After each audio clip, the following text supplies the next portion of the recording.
In its latest weather forecast, the weatherman says Central Highlands, Western Kenya, Rift Valley lowlands, southeast coast, northeast and northwest parts of the country will experience heavy rains. Meanwhile, Turkana, Marsabit, Mandera, Wajir, Isiolo, Garissa, Tana River, Lamu, Kilifi, Mombasa and Kwale counties will continue to experience extreme heat.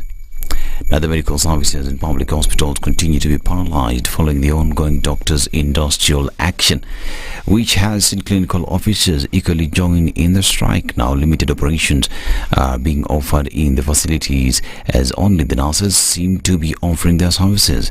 At the Kitale level 4 hospital maternity wing has been shut closed.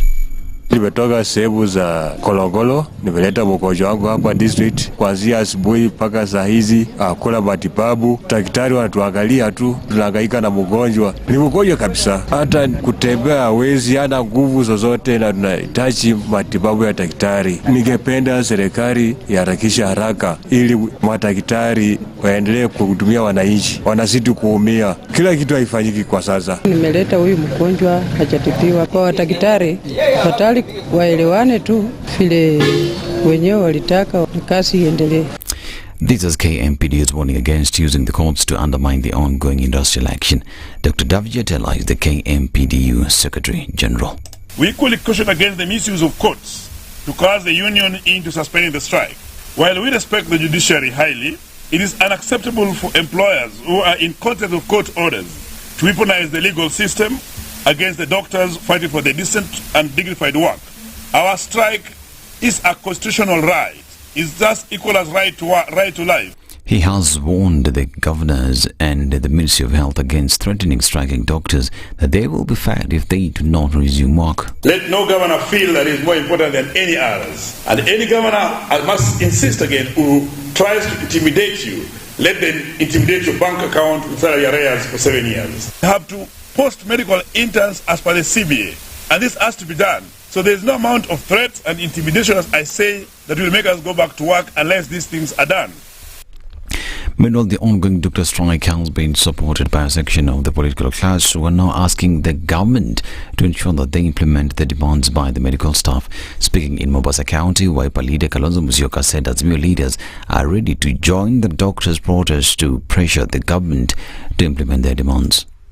Roho zetu na mafikra yetu na msukumo wetu uko kwa upande wa madaktari. Inawezekanaje unasukuma ulipe CAS walipo mshahara hata kushinda mawaziri na wabunge? Nao ni watu nataka kusema asante kwa vile walikusaidia or something, kusaidia UDA, na ujali madaktari, ujali kabisa madaktari. Na hawa ni some of our best minds. And surely if we cannot care about our doctors, it means we don't care at all about any Kenyan. We insist. They must be listened to. They will. They cannot run away from it. Mombasa Governor Abdul Somad Sharif Nasir has urged the striking doctors to stop the strike and return to work immediately. Promotion tulifanya. Chache zile ambazo kwamba ziko njiani tunajaribu kuzimaliza. Kama ni madawa tumelipa watu wa KEMSA, tumelipa wale watu wa meds. Kama ni NHIF tumetoa chungu ya pesa. Tunawasihi na tunawaomba madaktari, haya mambo ya kusema ya kwa dhambi ya serikali kuu ibebwe na watu ambao kwamba wako chini, itakuwa ni dhulma. Mtakuwa mnawadhulumu hawa watu. Kama ni kweli mnahisi ya kwa kuna dhambi nyingine imefanywa kule, basi nakubalini pia mishahara msiweze kuyachukua. However, Kilifi Governor Gideon Muga has stated that he will hold the doctors responsible if Kenyans continue to miss health services in the county hospitals. Vyeo tumewapandisha, areas tumelipa, mishahara tumepandisha. Kwa hivyo nimewaambia mimi sitaki kujua muwe na solidarity ama mnaunga mkono wenzenu Nairobi ama mnafanya nini. Nikisikia mgonjwa mmoja amekufa hizi hospitali zangu kwa sababu nyinyi mmeshikiana na wale wengine, kwa sababu hamkuwa hapo, na nyinyi pia mtanilipa, kwa sababu kama wana solidarity na wale ambao na serikali kuu ya makosa yao, hata mimi pia naweza kuwa na solidarity niwe isilipi mishahara haraka kama wale wenzangu. Kuna magavana hawalipi mishahara hata miezi 6. Sasa na mimi nikisema nafuata wale ambao hawalipi. This is Newswire. Dennis Aseda, good morning.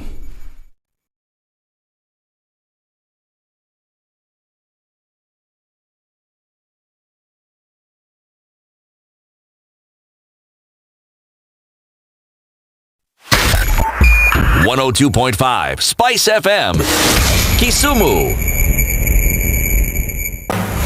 The following takes place from 6 a.m. to 10 a.m. every weekday on SpiceFM. You tune into Kenya's biggest conversation. My name is Ramanya. Amen. Amen.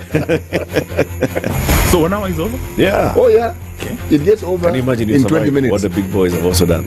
I'm very proud of myself. When you understand about partnership in politics, it's like the way marriage is these days. When you're looking for a wife, you're like, oh, maybe you can help me pay for fees as I pay for the rent. Why should you have a lioness living in your bedroom? I have to tell you a story. I went for a prayer meeting, which was called for the spouses of candidates for senators and governors. And when I got to the gate, the lady who was the secretary, she refused to. She's telling me, no. Leo tunataka wa mama. Leo ni wa mama. I'm telling her, no. She said, no, sio siku yenu. And I thought, there's a problem here, because if it was a man, but this was a lady. It will be called First Ladies until you change the name. The Situation Room, Kenya's biggest conversation.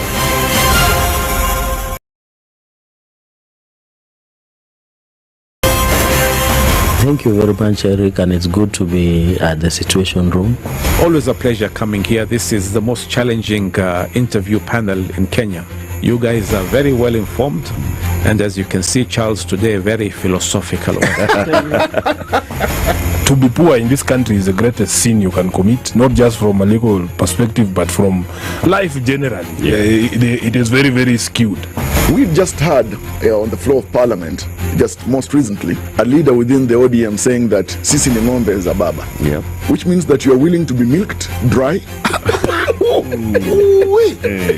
Hapo. You cannot force me to believe. I'll give way. If it's land that I'm told to return to you, I will. Okay? Because the court has said so. But I'll continue saying, watu wamenirusha. That's all that I'm doing. If a lion shows you its teeth, it doesn't mean it likes you. It doesn't mean it likes you. It wants tax. A liar calls as witness one who is either dead or far away. Say it in Bello, Nintinte, Yeninter, you Makati Kadikta. You know this character called liar. He has disturbed people. So when you tell him who are your witnesses, he will take you to a place where it is difficult to verify. For someone like me who sweats a lot, I cannot survive there. Sweating is biblical. And you must blame it on Adam, not because Adam messed up and he was told, "No, you fellow, you by the sweat of your brow, thou shalt eat." The Situation Room, Kenya's biggest conversation.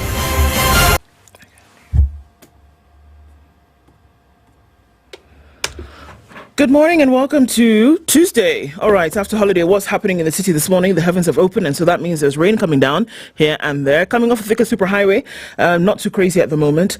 We're seeing some movement already on Huru Highway, and that's coming in from Chiromo, likely to continue through parts of the morning. Also, a little bit of movement coming in on Landis today.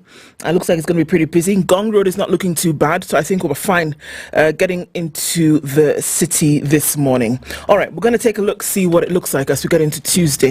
And we'll talk on SpiceFM KE on X, hashtag The Situation Room.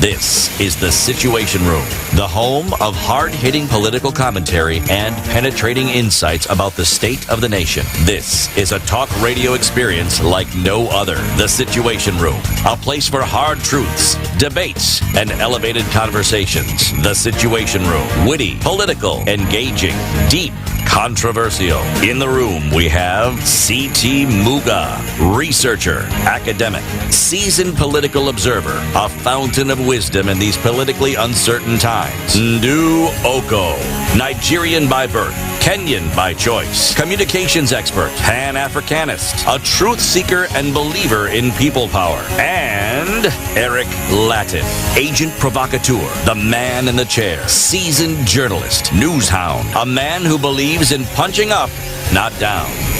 This is The Situation Room. The only way to Good morning, start 10 minutes after 6 o'clock, and how are you doing today?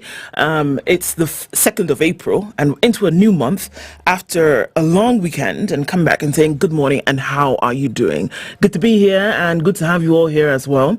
We're seeing that you are all streaming in one way or another, so we'll talk to you in a minute, but thanks for coming into Kenya's biggest conversation, getting into the month of April, and we're coming into the last quarter, or rather end of the first quarter of the year, and we have a couple of conversations lined up this morning, and we're getting into those today. All right, let's start with the first one. We're looking at 7 a.m. We'll be talking with the chairperson of the Salaries and Remuneration Commission. Lynn Mengich will be here with us at 7, and we'll be looking at strategies towards achieving 35% public service wage bill. So we're saying bring the numbers down, pay less. What's going to happen? Are we going to have some sour grapes? Well, let's wait and see what happens with that conversation at 7 a.m. At 8 a.m., Senator Crystal Asige will be with us here. Mainstreaming the disability agenda in Parliament. It has been a conversation for a long time, and perhaps we can see that there will be some movement when it comes to actually putting into law some of these absolutely necessary things. So she'll join us at 8 o'clock. And finally at 9 o'clock, we'll talk with Titus Lotte, who is the MP for Kachaliba constituency. Corruption is an issue. What's it going to take to bring it down in Kenya? That's the conversation we'll have at 9 o'clock. And those are the conversations lined up today as we get into it. In the meantime, Eric, good morning. Hello. How are you? How are you? I'm fine. I'm fine, thank you. You're fine? I am. Me, I'm fine too. Well done. It's still so dark outside. It is. Hey? Don't worry, the sun will shine. It always does. Just a couple of weeks ago, 6 a.m. would be bright. In fact, 5:30, you'd see the sun already. Now, it's dark. The seasons are a-changing. Yeah, and they don't give us warning. They should tell us from this day, I'm changing. Okay. Well, I think you start to see the signs if you were honest, or if you paid a little bit of attention. See, now that's what I don't want to do that. Or you don't want to pay attention. I want you to don't even have anything to use to pay attention. Yeah. Okay, so I want you to come and tell me next month from 12th, I'll be setting at 6 p.m. and rising at 7 a.m. Like that. If you'll notice, the days are longer. The days are longer and the nights are shorter right now, actually. Nights are shorter? How can nights be shorter when it's still night now? Nights are just as long as they've been all long. Okay, it's already day. Night is night. Okay, so day is day. You know, night, when it's dark, it's night. So I wonder, it would be very confusing with my thinking if I went to these countries where they have daylight, saving time, saving time which one's God knows where, and it's just daylight. You're being told it's 11 at night and it's daylight. Very confusing. I know, it'll do a thing on you. Then it also means that when the converse happens, then you can have darkness again when it's daylight, isn't it? Yeah, there are some countries that will, in some of the seasons, will only see sunlight for 3 hours a day. 3 hours. Yeah. Can you imagine? People live there. Yes, they do. It's not Norway. And they never look to leave. They actually decided we are going to And it's actually not so bad there. There's some places like Iceland, for example. In some months, you won't see the sun at all. It's dark through and through. That's a country I want to visit. Me too. Just and then in some months you won't see darkness. No, that's a country I want to visit. I really want to visit. Of all these countries I hear people talking about, there's another one called Greenland. I also want to visit that one. Those ones? These are countries I'd like to visit. Something interesting and peculiar about them. Haya, fanya hiyo mpango. Uende uvisit. Mazee, sema tu sentence. Wewe fanya mpango, tuende sote. Unipeleke, si ndio? Yes, ndio. Mtu wajua sisi wa Afrika, tutembei peke yako, tafuta wenzako mnaenda na wao. It's 6:15. Good morning, happy Tuesday. It's the day after Easter.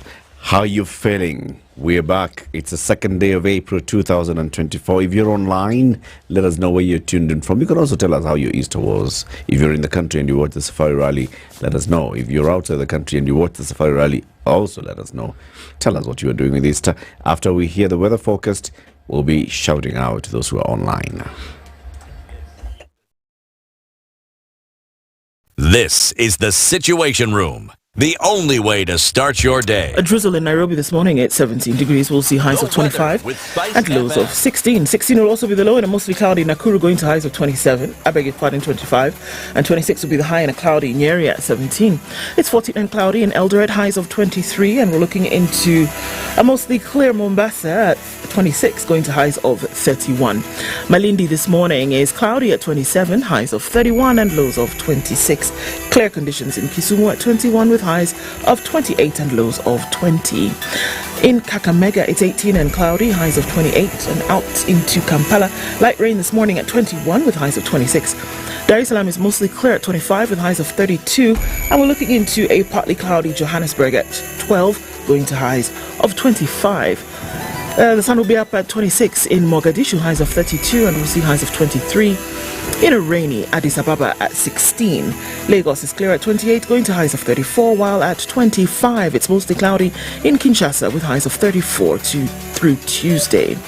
16 and sunny in Beijing Tuesday afternoon, going to highs of 19. It's 8 degrees and mostly cloudy in Paris, and in London it's heavily raining at 10 degrees, going to highs of 15. Monday night is clear in New York at 9 degrees. Coming into Tuesday, we'll see highs of 13 and lows of 7.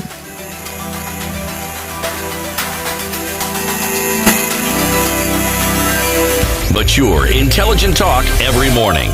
Spice up yourself.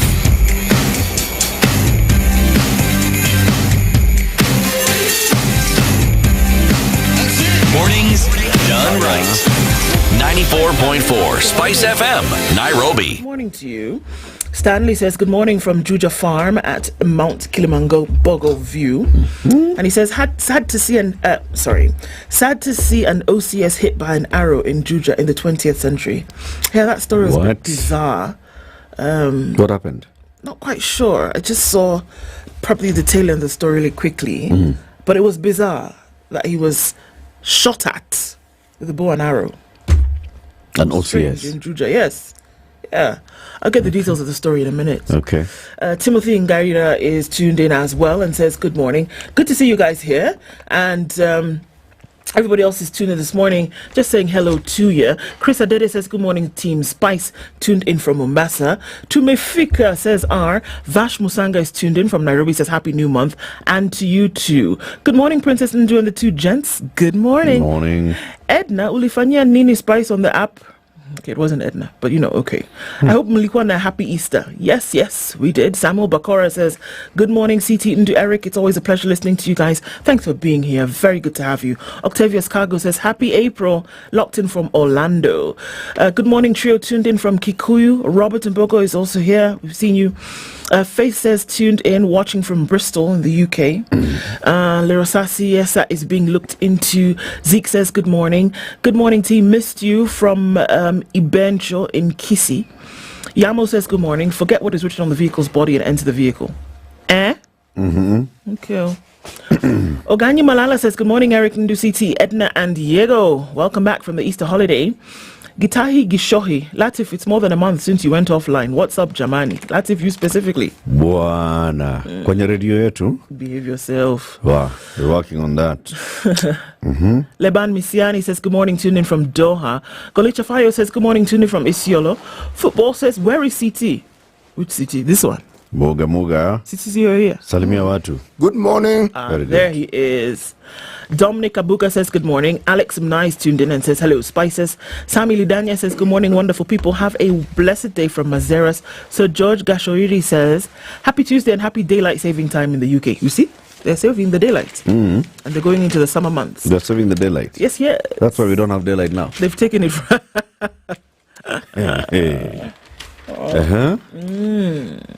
Kadrango Perez says tuned into the Situation Room, listening to you live from Gong and wishing you a happy new month of April. From Ngong. Thank you.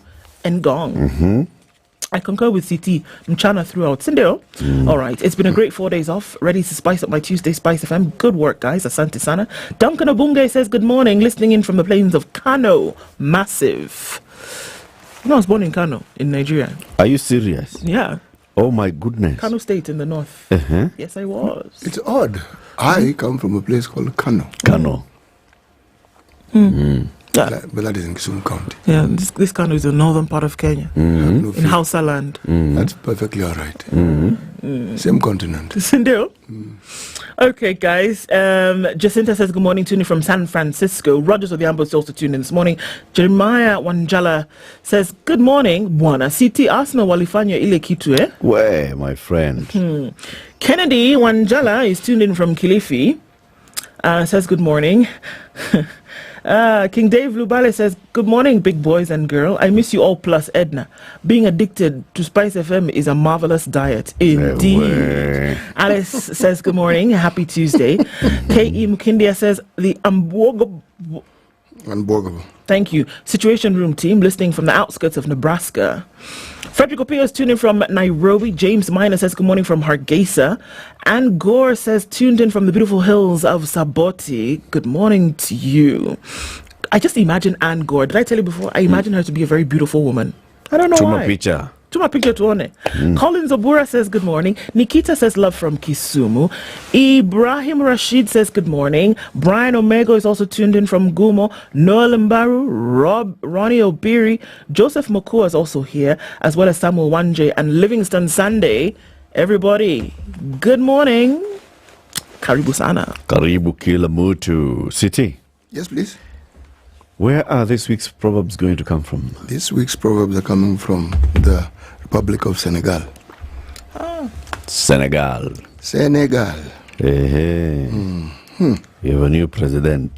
They have a new president. This was the thing. A new first lady. Not just very long ago, when we're talking about countries and we look at the president, we say the president is. I say, the president, was. Now, the current president is. Okay. Macky Sall alipata ile kitu. System refused to system. Yes, ilisema brother iko hivi sell by date. Imefika and we thank you for your services. Now let's look for someone else so that he can now come in and see what we can do with this. Senegal is an interesting country though. You know, of the countries on this continent, it's one of the countries on this continent that has never had a military coup. No, never had. And it makes it unique because I was looking at countries. You can divide these countries on the continent into three. Countries that never had a coup attempt. Those who have had attempted coup attempts but which were not successful. There's the successful ones. The successful ones are many, Bwana. Very many. There are many? Aish, there are many. Anyway, as you all know, the capital of Senegal is Dakar. Okay, we will look more into the detail of that country as we move along the course of the week. Now, the proverb. Trusting in wealth is like looking for feathers in a turtle.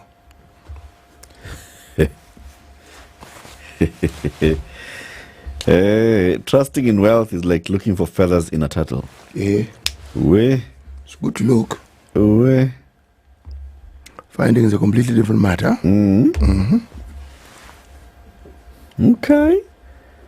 Okay. Yeah. Headlines. Which papers do you have? I have the Standard. You have the Standard? Let me give you the business, sir. Okay. Because I have the business. Okay. But interesting story in the headline. Okay. Do you have the Star? I have the Standard. Why don't I give you the Star? You can give me the Nation and you have... I don't have the Nation, but I have the East African. Would you like the East African? Sure, why not? Let's live it up a little bit. Well, that's the whole point, man. Isn't it? Yes. Okay. Right. On the front page of the Standard, Ruto's big silence as healthcare system collapses. So before it was teeter-totter, before maybe a few bricks were leaving the foundation, and people were just saying, okay, it's going to get better. Right now, what we're looking at is everything, House of Cards is doing what? Kaploops. It collapse. President William Ruto has been silent on the ongoing crisis after dispatching his chief of staff, Felix Koskei, to end the medic strike. Well, 2 weeks later. Even lab technicians are about to follow clinicians and doctors in downing their tools. Today is that day, actually, where they've said, you know what, come the 2nd of April. The clinicians? Yes. You will look for us. You will not what? Find you us. You will not find us because nonsense. Yeah. So it looks like it's going to be an uninteresting couple of days in terms of what we're seeing in the health system. And many, many questions already arising now in terms of who can handle what and what ought to be done. We're going to have to wait and see, but we'll look into the details of this in a minute. Okay. Succession fight could kill ODM, Raila warns. You people want to start bringing story here about who should not. You know, this party then is now being put on the chopping block. And this fighting could actually be the axe that chops off its head. MPs reproach government on school funds. My God. Okay. We'll look at that in a minute. Holidays, beware if you ask your child to work. A lawyer has moved to court seeking orders to compel parents and guardians to only give adult jobs to those above 18 years. He wants minors allowed to learn and play. So remember, I could to my house help and they leave P.S. Babu, the children, on holiday. If this goes through, then you can be arrested. So what will be child labor? Yes.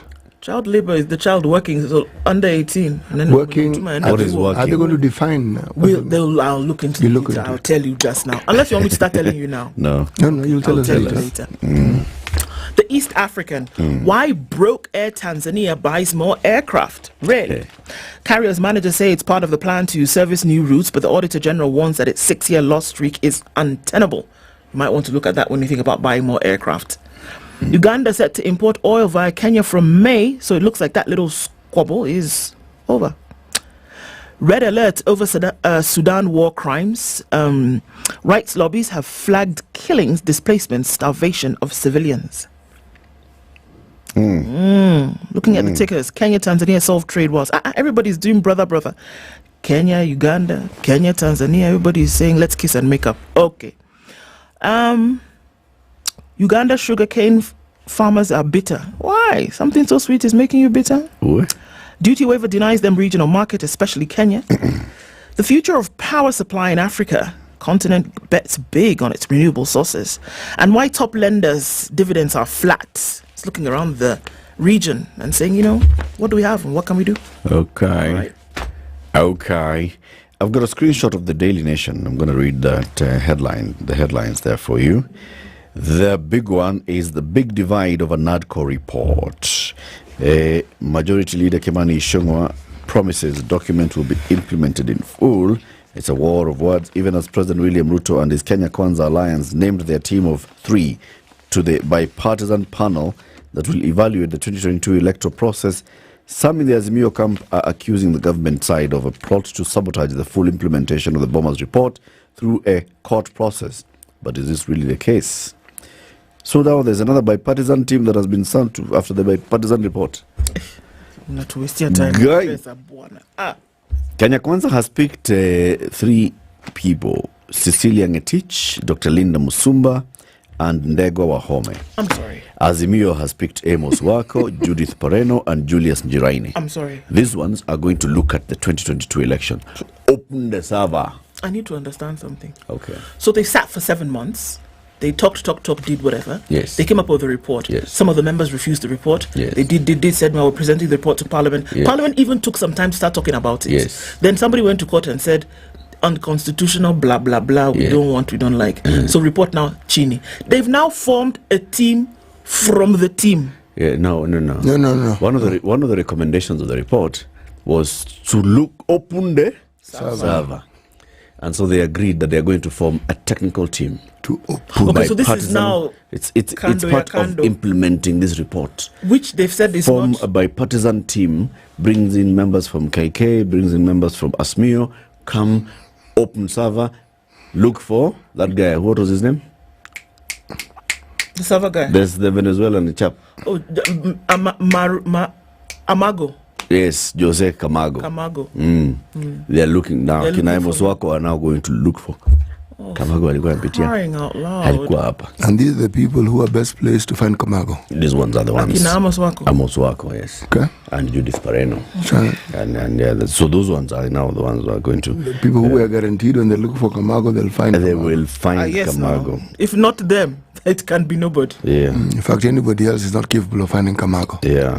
Okay. Amos Wako has been Attorney General. Judith Pareno has been in the Elections Board of ODM, and so on and so forth. Tells you they can identify Kamago. And the Njiriani guy?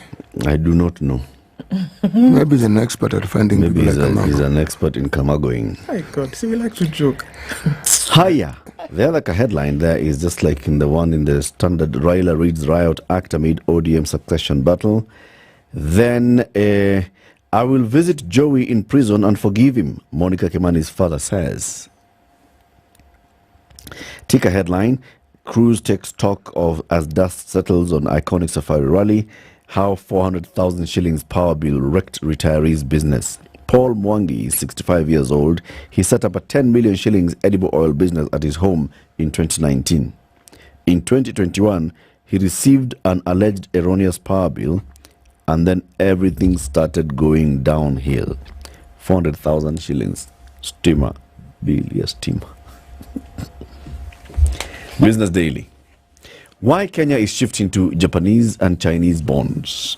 Kenya plans to raise an undisclosed amount of money through new bond sales in China, Japan, and the Middle East as it moves to diversify its external sources of debt and fund a 326 billion shilling deficit in the new financial year starting July.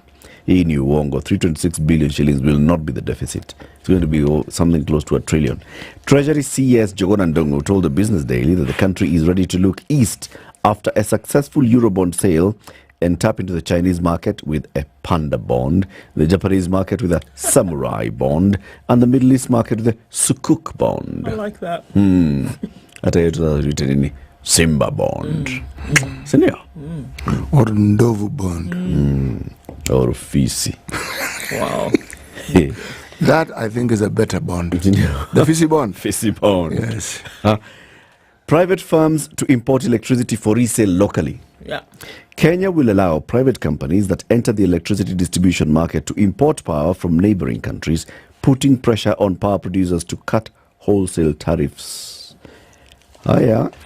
Now, this one, should they not tell us a story of how it is they are enabling locals to produce power and sell to that national grid? See, that's it's the whole thing. They're allowing people to generate power locally, and then they are also allowing competition. If you can generate power locally, you cannot form a cartel and decide this how much you're going to be selling. Somebody can go to Ethiopia and bring power at Sumuni. Which means they've already determined who is bringing the power. From Ethiopia. Yes, they've already, and they've decided how much they're going to pay for that power. By the time you're telling you these things, and then you are being told that you're also allowed to do it. We'd like to hear from locals who've tried to produce power and understand. You can succeed, but what you're going to be offered as the buying price will discourage you completely. Yes. You'll realize it's a complete waste of time. Yes. Banks book 35 billion shillings from forex crisis. Top banks were booking gains worth 35 billion when converting the 2023 financials of regional subsidiaries into Kenya shillings. Wait. 7 insurers in trouble over garage compensation delays. Feuds over delayed payments by insurance firms for car repairs have escalated to the competition watchdog, with garage owners latching onto a new legislation to push for a settlement. So your car gets injured. Insurance tells you take it to garage. We will pay garage. The garage comes and repairs your car. Your car is back on the road. Garage guy waiting for insurance to pay. Insurance not paying. Waiting. Comes and takes your car. That one, you could see that on camera. Shida. City, tell us what's in the star. Yes, top right-hand corner, until green. Irregular expenditures. Now, this is not mind-boggling. It's mind-staggering. Baringo flagged over billions paid to contractors and ghost employees, meaning contractor, ghost, employee, ghost. This is the story that can be found on page 6 of the Star. Okay? Yes, it's a damning. Revelations are among more than 6 billion irregular and unaccounted for expenditures by county. You know that county, has more issues than very many other counties combined. If it isn't bandits, it is drought. If it isn't drought, it is this. Man, it's like it just piles and piles. So when you hear that billions have been spent, ghost workers and ghost contractors, you marvel. Anyway, let us go on. Alarm, risky gamble, as youth ditch condoms for tablets to prevent HIV. What? Now, this is a story on page 2. Right. Okay. I will tell you the story in greater detail. Please do. But apart from the tablets, there are also injections that one can actually get now. Yes, so that this idea of taking antiretrovirals in tablet form on a daily basis, there are injections that have been introduced that have been proven to be efficacious, as we say, and they... In preventing... Yes. They can act as in lieu of, instead of the tablets, you can take an injection. As a PrEP or PEP? That is, you're not preventing anything. All you're doing is making sure that the HIV virus doesn't do what it's been doing to your body. So how does that connect with the dropping and using of condoms? That's ARVs. No, I've added. Oh, you added that? That one, this is not the story. Okay. Them, they've just said that one. Then me, I added and said, in this discussion, there's this other option that also is available. All right? Okay. Revenue sharing. MPs in looming standoff with senators over approval of 391 county allocation. These guys have nothing better to do. Okay. Want permanent terms? All right. Health crisis to worsen after clinicians down tools to join doctors' 19-day-old strike. This thing, before it gets better, is going to get really, really worse. But I see something else. When it gets to that point where we think it's going to be a crisis, we will hear the president speak. So, let's get to that point where we think it's a crisis and the president will speak. Okay. And then we'll see, after speaking, what will happen. Now, bang in the middle of the paper, too expensive. Proposed law deferred with no specific timeline for its consideration. Which law is that? Let me just read. Blow for CAS hopefuls as job plans dropped. Majority Leader slams brakes on bill that was meant to anchor the position in law. Oh. That one. So now it's being delayed. Yep. Said this one, it's too expensive. But this is really not the whole story, is it? Are we saying that this CS is expensive when? And is it true if we're to consider the rumors and the innuendos that they're being paid anyway? So why is it so expensive?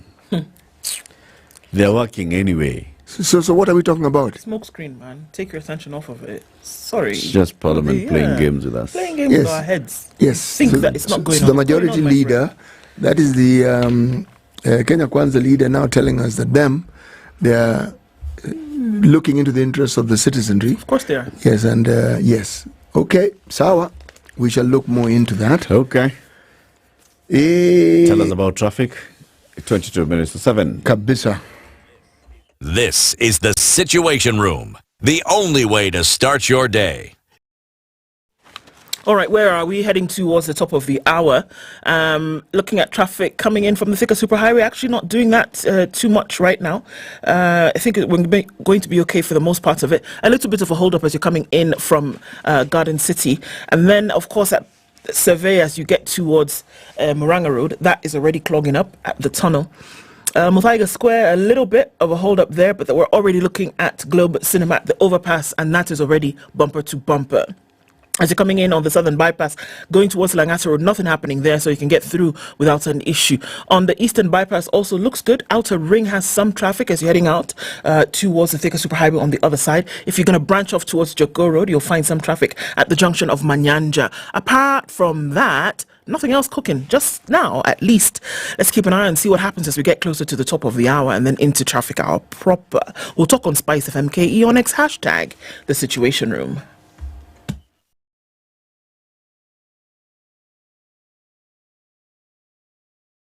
Mature, intelligent talk every morning. Spice up yourself.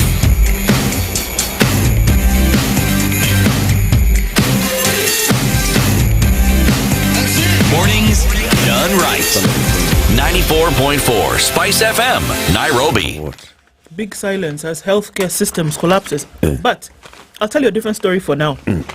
Schools close as MPs dig in on fund delays. Schools continue to close this week for the April holiday, even as legislators fault the government for continued delay in disbursing capitation funds. So last week, it was established that several secondary schools opted for early closure, disregarding the official closing date of April 5th, owing to a financial crunch. So obviously, syllabus for term 1, in most cases, has been completed. Exams have been done. They go ahead. They said, you know what, keeping these learners in school for another 1 week is a cost on us, and people have not sent us money. Forget about it. Go home. Some principals allowed learners to go home, even as Education Cabinet Secretary Ejiko Machogu announced the government had released 30 billion to be shared by junior schools, secondary schools, and universities. Now, please note, when you announce the release of funds, it does not equate to schools receiving funds in their accounts. Okay? Just so that we are clear. He further indicated that the funds will be in school before the start of the April holiday, which is, in a couple of days. So that hasn't happened yet. This means that the schools will receive the funds by the end of this week, according to him. The delay in funding has seen MPs weigh in on the matter. Malava MP Malulu Ijendi said the 2 tranches of funds received by schools this year cannot sustain their operations. We know this. We've been shouting about it for a while. Meanwhile, the first batch of money that was sent to schools essentially covered what was happening sometime in 2023. We don't even know where the numbers are. This 50% that Dr. Belio Kipsang has been saying they're sending, which now CS Machogu says, okay, they'll have it by the end of this week. Wakati tunafunga shule. We don't even know if it's going to reach. And then we're going to come back at the end of April. My head is already spinning. So schools said, your promises mean nothing to us. What are we doing? We're closing schools. Everybody, go home. They're not dealing with that drama. Now MPs are saying, what's going on, you guys? This cannot be all the time we're hearing the same story. They are starting to lose their MPs now. Patience. MPs. Okay. Others lost it a while ago. Okay. So that's what's going on with that. It will be interesting to see if at the end of this week, because schools will tell you if they've received money. They'll tell you. Last week it was announced that they're going to release 50B. Releasing and paying. Releasing and receiving are different. Receiving totally different. Meanwhile, when these children are on holiday, a lawyer has gone and said, you know what? School children are on holiday and at home for a month or so beginning this week, okay? With Kenya's economy having been rough and tough, the best option for parents is to have these children working or doing some menial jobs. However, a lawyer wants the government to make sure that adult jobs are done by a person who is above 18 years. He wants minors allowed to learn and play. This is how. For starters, we delve into the law first. The Employment Act, which came into effect in 2007, MPs saw it fit to leave it open for persons below 18 years to be either forced to work or employed. Section 56, MPs allowed employment of children between 13 and 18 on condition that they have light work or duties. They went ahead to dictate that the work should not prejudice their school attendance and vocational training. So you cannot be doing this work when you should be in school or studying. According to the Act, the minister may make rules describing light work in which a child of 13 years of age and 16 years of age may be employed with the terms and conditions of that employment. Then there is Section 57 of the same law. MPs had decided that a minor between 13 and 16 could be employed, but given verbal terms. This made it illegal for a parent or guardian or an employer to give the minors a written contract. If caught, MPs dictated that you could be ordered to pay 100,000 shillings or cool your heels behind bars for 6 months, and in the extreme, pay the fine and serve jail. Again, they decided that one could employ a child for industrial undertaking, but that can not be between the hours of 6:30 p.m. and 6:30 a.m. So not at night. Okay. But the minister is allowed to give conditions that a minor can work at night. They must give those special conditions. 56 does not define what light work is and does not say what happens to those between 5 to 13 years and 17-year-olds. In Section 57, they again lumped up minors by the term child and allowed anyone seeking service of a child to orally dictate what is to be done. So you know what the Act says, etc., etc. Now, Clifford Onyango he says he's not happy about these provisions in the law. Children are currently being used as domestic workers owing to poverty in their families, especially where all members of such families have to work in order to make ends meet.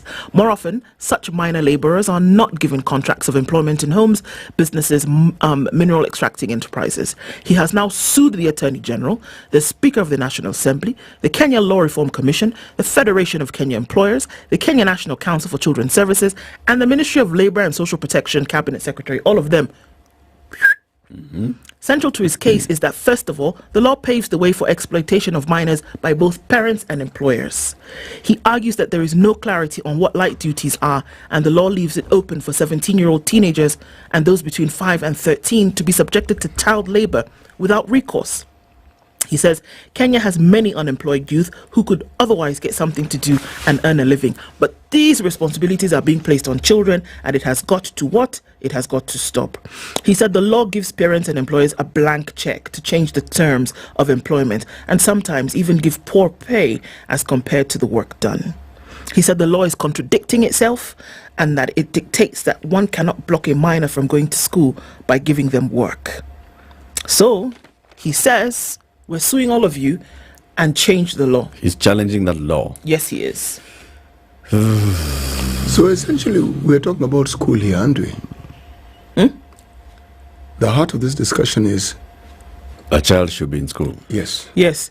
And when they're on holiday, for example, you should not subject them to work 1, 2, 3, 4, 5, and that he wants the law to be very clear about what light duties are, because light duties to you could be heavy duties to me. What are light duties? He says he wants a definition. He also wants a definition because they're very clear about what happens between 13 and 16-year-olds. Okay. What happens between 5 and 13? What happens to 17-year-olds? Yeah. I think it's clear. By being silent about that, it's very clear that we're saying that there will be no labor at all. But once you become a teenager, that 13 to 16-year-old, it's, I can see where the law is picking this from. The law is picking this from our reality. The photo here is of a girl who is selling sukuma wiki in Kitale town. And we see them. We see those kids selling jugu, selling sukuma wiki, selling sweets, selling, This is our reality, Bwana. Every time you talk to these children, you see, my mind went to, you're talking about an urban setting and a rural setting. There are chores which in a rural setting are considered normal. And again, the age specific. What a 13-year-old will be expected to do is not what a 6-year-old will be expected to do. As you get older, the chores more or less move along with your ability. Yes. And if there are circumstances where one is not able to go to school because of these chores, then you have to ask what has happened. Because in many cases, these things don't prevent someone from actually going to school. Not really. It's part and parcel of your daily life. Now in town, Bashamba is a kiosk. So a child is through its school. They sit at the kiosk yes. As the mother goes home to start preparing supper. Yes. So we're back. Yes. All these children that you see, then they are children selling jugus and so forth. When you talk to them, they're in school. There are times you will not see them. Like I'm thinking of, say, the traffic lights at Yaya. Yeah. On a weekday, if it isn't a holiday, I don't see those children. But Friday evening, Saturday, Sunday, even as I'm going for a walk, I will see them. You'll see them. I think we have to grasp the reality that a lot of these children that are being sent on these duties are not being sent on these duties because their parents want to send them out of the house. That the reality of the situation, the reality of the day, is that there needs to be a little bit extra to make ends meet. That's the truth. Yeah. And we're not talking about training for later. That joke I made earlier about, when you go on holiday and then the nanny is sent away, that was for training. Parents wanted to train their children to then be able to take responsibility for themselves in a later time in life. But when you see young children out selling groundnuts, it's not because this mother who is sending this child to go and sell sukuma wiki on the street says you're bored, go sell. No, that's the reality, that people cannot make ends meet. You're supplementing a family income. But then there's another lot of children whom you find begging. Nothing wrong with them, no disability, but they choose spots. Let's say, for instance, there is a supermarket nearby. You will find them, and they ask for food specifically. Yeah. they ask for food. And if you just have a conversation, I'm saying this because I have a conversation and say, okay, now, you guys, I know it's evening, you should be at home. Says, yes, we should be at home. Do you go to school? Yes. And as you chat, you will actually have a conversation in Kiswahili and in English, and you can see these children actually do go to school. And you talk to them, and they communicate very clearly what they do. So that's, but why are you here? I asked the question. They say, look, at home, it's unlikely that we're going to eat. So if we can get something, in fact, we will carry it home with us. Now, whether they carry it home is a different matter. But it's a conversation I've had on many occasions. As early as even last week, I was having this conversation with a group of children whom I met. And it was a fairly interesting discussion that we had. There were 5 of them. I'm saying that even as this particular issue that has gone to court makes sense because it ignites a discussion we should have. What is it? Remember the discussion we're having about school feeding? Yep. Okay? Yep. Why do you think there's need for school feeding? Keeps the children in school. Precisely. And many parents cannot give their children even one meal a day. Now, this is the reality. What we're seeing here, as you say, represents the reality. And what are we doing in this reality? These parents, it isn't as though they're these lazy people who don't want to work. There is no work for them to do. But then there are other places, like in the coastal counties. Yes. Like we hear stories from Kilifi and all, where you get to 13 and this whole story of that you're going to school, it stops. No, you're done. And now you go to start working. Now this is where the issue now comes. Or you get married. You get married and you're expected to move on and start working. Or your parents basically just says, okay, so umemaliza standard 8. Sasa wewe, you'll be doing this kind of work. And this is the end of you and school. Now this is where this issue would then come in. And that's where maybe the cabinet secretary was supposed to have come up with regulations to support that law. And if the cabinet secretary has not, then the cabinet secretary should define clearly what these light duties are and define clearly the interlay between the light duties and school.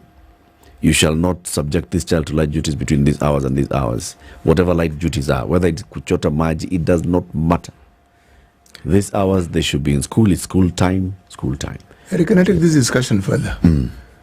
It's cyclical or cyclical. Because a 13-year-old who's being ushered into marriage probably had a mother who was also married at 13 or 14-year-old. Okay? What is it, the question, that makes people in particular areas do this? What is it about them that is so different that they want to remove? Because it's shifting responsibility. When you marry off a daughter, that responsibility is no longer yours. When you tell your son who's 13, 14, start working, what are you doing? You want the family income to increase. So we're talking about some extreme poverty that we don't ordinarily experience. I say this with an element of passion because when I look at the amount of monies that go into counties and then I look at the flagrant display of conspicuous consumption by the leaders or the monies that the Auditor General flags every single year.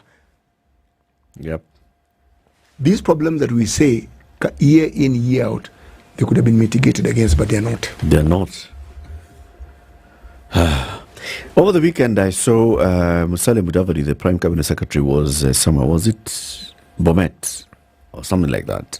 And among the people who had accompanied him was the Senate Majority Leader, Aaron Cheruiyot. And Aaron Cheruiyot was speaking and talking about the banditry in these counties of the north and saying this menace still continues and we need to stop shifting. We need to shift our focus from talking about the minister and start asking ourselves where the police, Inspector General of Police. And he said, where is IG Kome? We have not seen or heard of him recently, blah, blah, blah, blah. As all those things are happening, properties of unknown value were destroyed after unknown individuals set fire to 2 classrooms at Ngaratuko Primary School in Baringo North on Saturday. Baringo County Police Commander Julius Kirago, while confirming the incident, said that a multi-agency operation is currently underway in the area to track down the criminals. He said the criminals also vandalized the school's solar panels and water tanks. The security situation in the region continues to worsen despite the presence of multi-agency security teams. Several people have been killed and others displaced by suspected bandits. On Saturday, President Ruto, with Interior CS Kithure Kindiki, Internal PS Raymond Omolo, Inspector General of Police Japhet Koome, Rift Valley Commissioner Abdi Hassan, Police Commander Tom Odero, at his Kilgore's home in Narok County. Kindiki, in a post on social media, said he briefed the president on the current situation and new measures intended to strengthen the efficiency of Operation Maliza Uhalifu in the North Rift region to fight against banditry and livestock theft. Ruto mentioned that the security operation in the North Rift has had a significant impact on restoring peace, adding that the recent incidents of cattle rustling and banditry are just being handled with new additional measures. We are determined to restore peace in the North Rift and all other parts of the country that have witnessed disturbance. This is what the president said. As he was meeting these people on Saturday, guys were going to burn schools. They are basically saying, school, we do not want. They did not notify, they went, they vandalized school, they torched classrooms, they brought down the solar installations. What are they saying? What are they telling you who's talking about security? In your face. In your face. Hey, that is Baringo. At least 5 people were killed in separate incidents in Turkana County over the weekend as the security situation in the region escalated. In the first incident, 3 suspected gunmen wanted for the killing of Ugandan geologists were shot dead by security officers. The officers also recovered 2 AK rifles. Turkana County Commissioner Julius Kavita said the suspects had been linked to the murder of Ugandan geologists, and that is why they went after them. Insecurity in these counties is not reducing. We can say all those things that we want to say. This is a year after the commencement of this security operation, with the injection of KDF officers without the proper approval of Parliament. 1 year down the road, what we are seeing is insecurity continues. It's the same situation. Escalating. Yes. And not just the same situation. It's escalated. And they're getting bolder. Last year we did not see that up to 26 schools have been closed because of this. They say close the schools. Close them because we can't. So the situation has not maintained status quo. It has escalated. It has gotten worse. And it's still okay. In some crazy, warped world, it is okay that the insecurity situation is so bad and getting worse. It's okay. If the president makes a statement such as the one we've heard, are we saying he's being misinformed? And who is informing him? So when you read an array of people who are directly related to matter security in the country, so what is it? Sitting so that they can discuss what exactly? Because if it is reducing insecurity, that's not happening. Yep. If it is the measures, they're clearly not working. But I want to say this. When you have a situation where it is known that within this country, some of the biggest perpetrators of anything that you may consider illegal and irregular are people who are in power, the message that is sent to everybody else in this country that is a free-for-all. Everybody can come and do as you like. Yes, anyone can start their own little kiosk of banditry, their own little kiosk of theft, their own little kiosk of this. All this may seem to be, well, it's Kenya, it's business. My friend, recovering from this trend is a nightmare. And then we have the gumption to send people to Haiti to solve their problem when we have ours which we are unable to solve. It's almost laughable.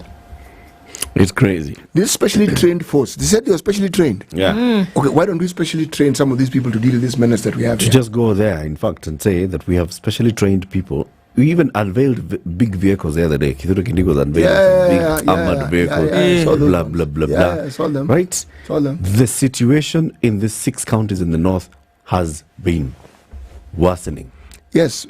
So they could say, now it's pockets. It's not pockets. No, it's not pockets. Schools are closed. It doesn't matter whether it's pocket or not. There are communities that are not sleeping in their homes. There are people who are not going to school. There are people who've moved away from their homes. Who've moved away from their homes. There are people who've lost their livestock. There are people who've buried their loved ones. Since the government said we are going to Maliza, and President Ruto said, Nasi tafadhali. Nasi tafadhali more than 12 months later, 14, 16 months later. This tafadhali is now becoming like, please, tafadhali naomba. And every time the issue arises, you find a high-level meeting with all the said individuals, and yet nothing changes. Yep. I think the security docket just needs to be answerable more clearly, even to Parliament and the people of Kenya. A security operation in the north has taken more than a year. A security operation to exhume bodies in Kilifi has taken more than a year. All these things, they're just going on more than a year. More than a year. And it's okay. And the people at the helm of this, from the cabinet secretary to the IG of police to who, they're just sitting and every day they're just telling us, hii tutamaliza. Hii. Hata kama nitalala huko. Tutamaliza. Tutamaliza what? No, Parliament should actually summon Kithure Kindiki and IG Koome and ask them, boss, how much money have we spent in this operation in the north? For the last with KDF and police and multi-agency and multi-task force and multi-people, what? Huh? How much? Where is the value for it? Apana. 7 a.m. news time.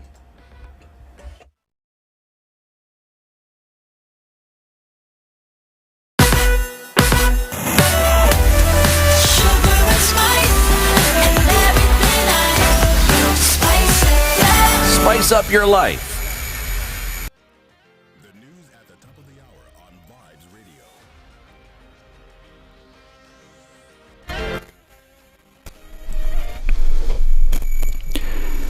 Good morning, this is Newsweb Dennis Aseto.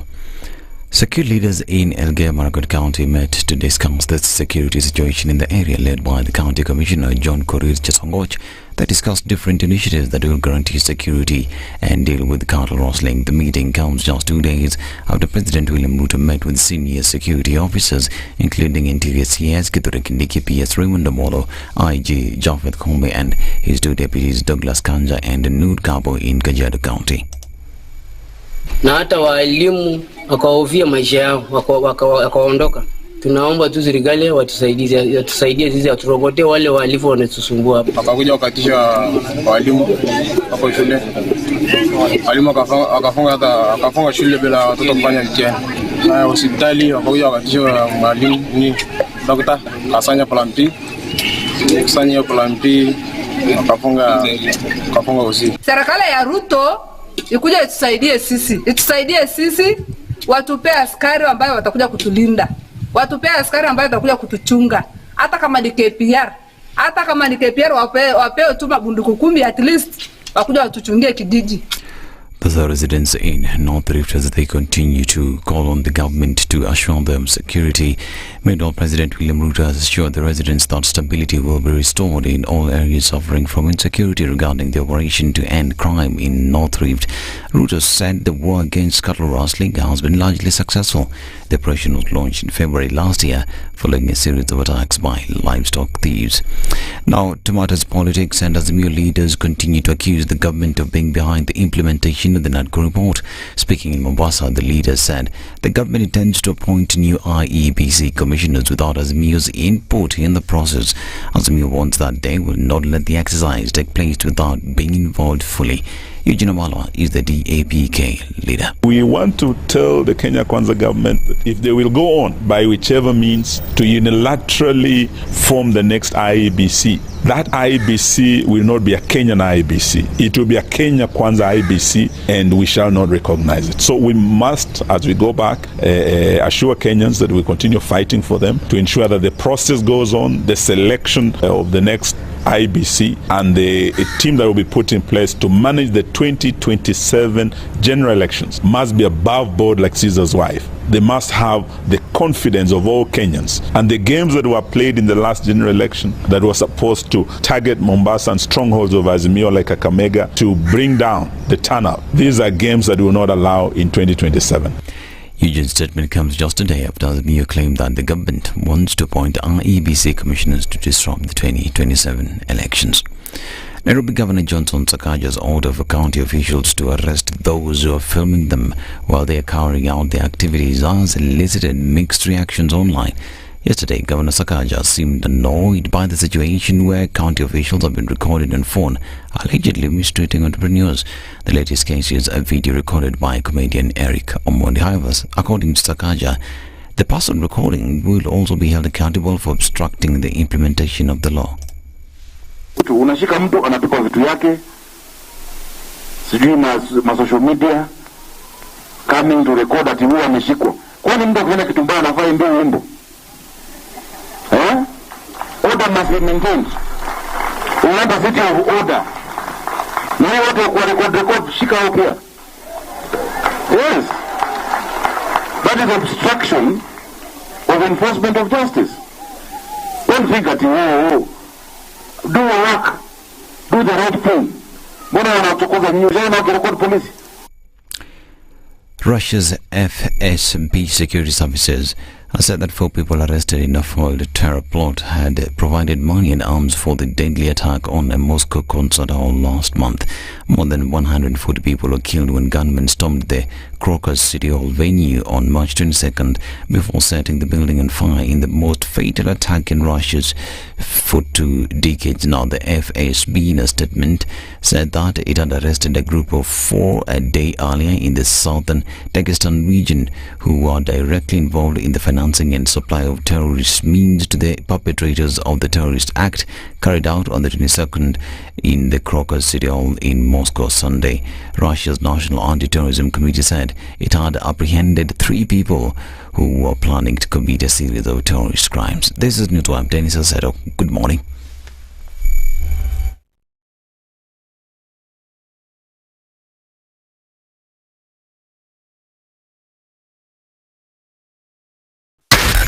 SpiceFM, Nakuru. All right, at 7 o'clock, where are we? What does it look like on the roads this morning? On Gong Road, as you're heading into the city, you will be fine. There'll be little spots where it becomes a bit sticky, but you get through that without an issue. Coming off a thicker superhighway all the way from that bypass, you'll be fine till you get to Garden City, and then it's going to slow down because then traffic gets to a bumper state all the way through towards Murang'a Road. Speaking of which, Murang'a Road is actually jam-packed. Coming in from Muthaiga Square, all the way to the Globe Cinema overpass, traffic is bumper to bumper. All right, that looks to be where most of the action is happening this morning. We're going to keep an eye out your look on the different junctions coming in off of Mombasa Road. As you touch on South Sea, then coming out from Nairobi West, Langata Road, and then Bunyala Road. You have some traffic also coming in from Gong Road as well. Those junctions all along Uhuru Highway as you get out towards Chiromo and then into Westlands. So it's starting. Let's see what happens as we get into traffic hour. We'll talk in the meantime on Spice FM KE on X, hashtag the Situation Room.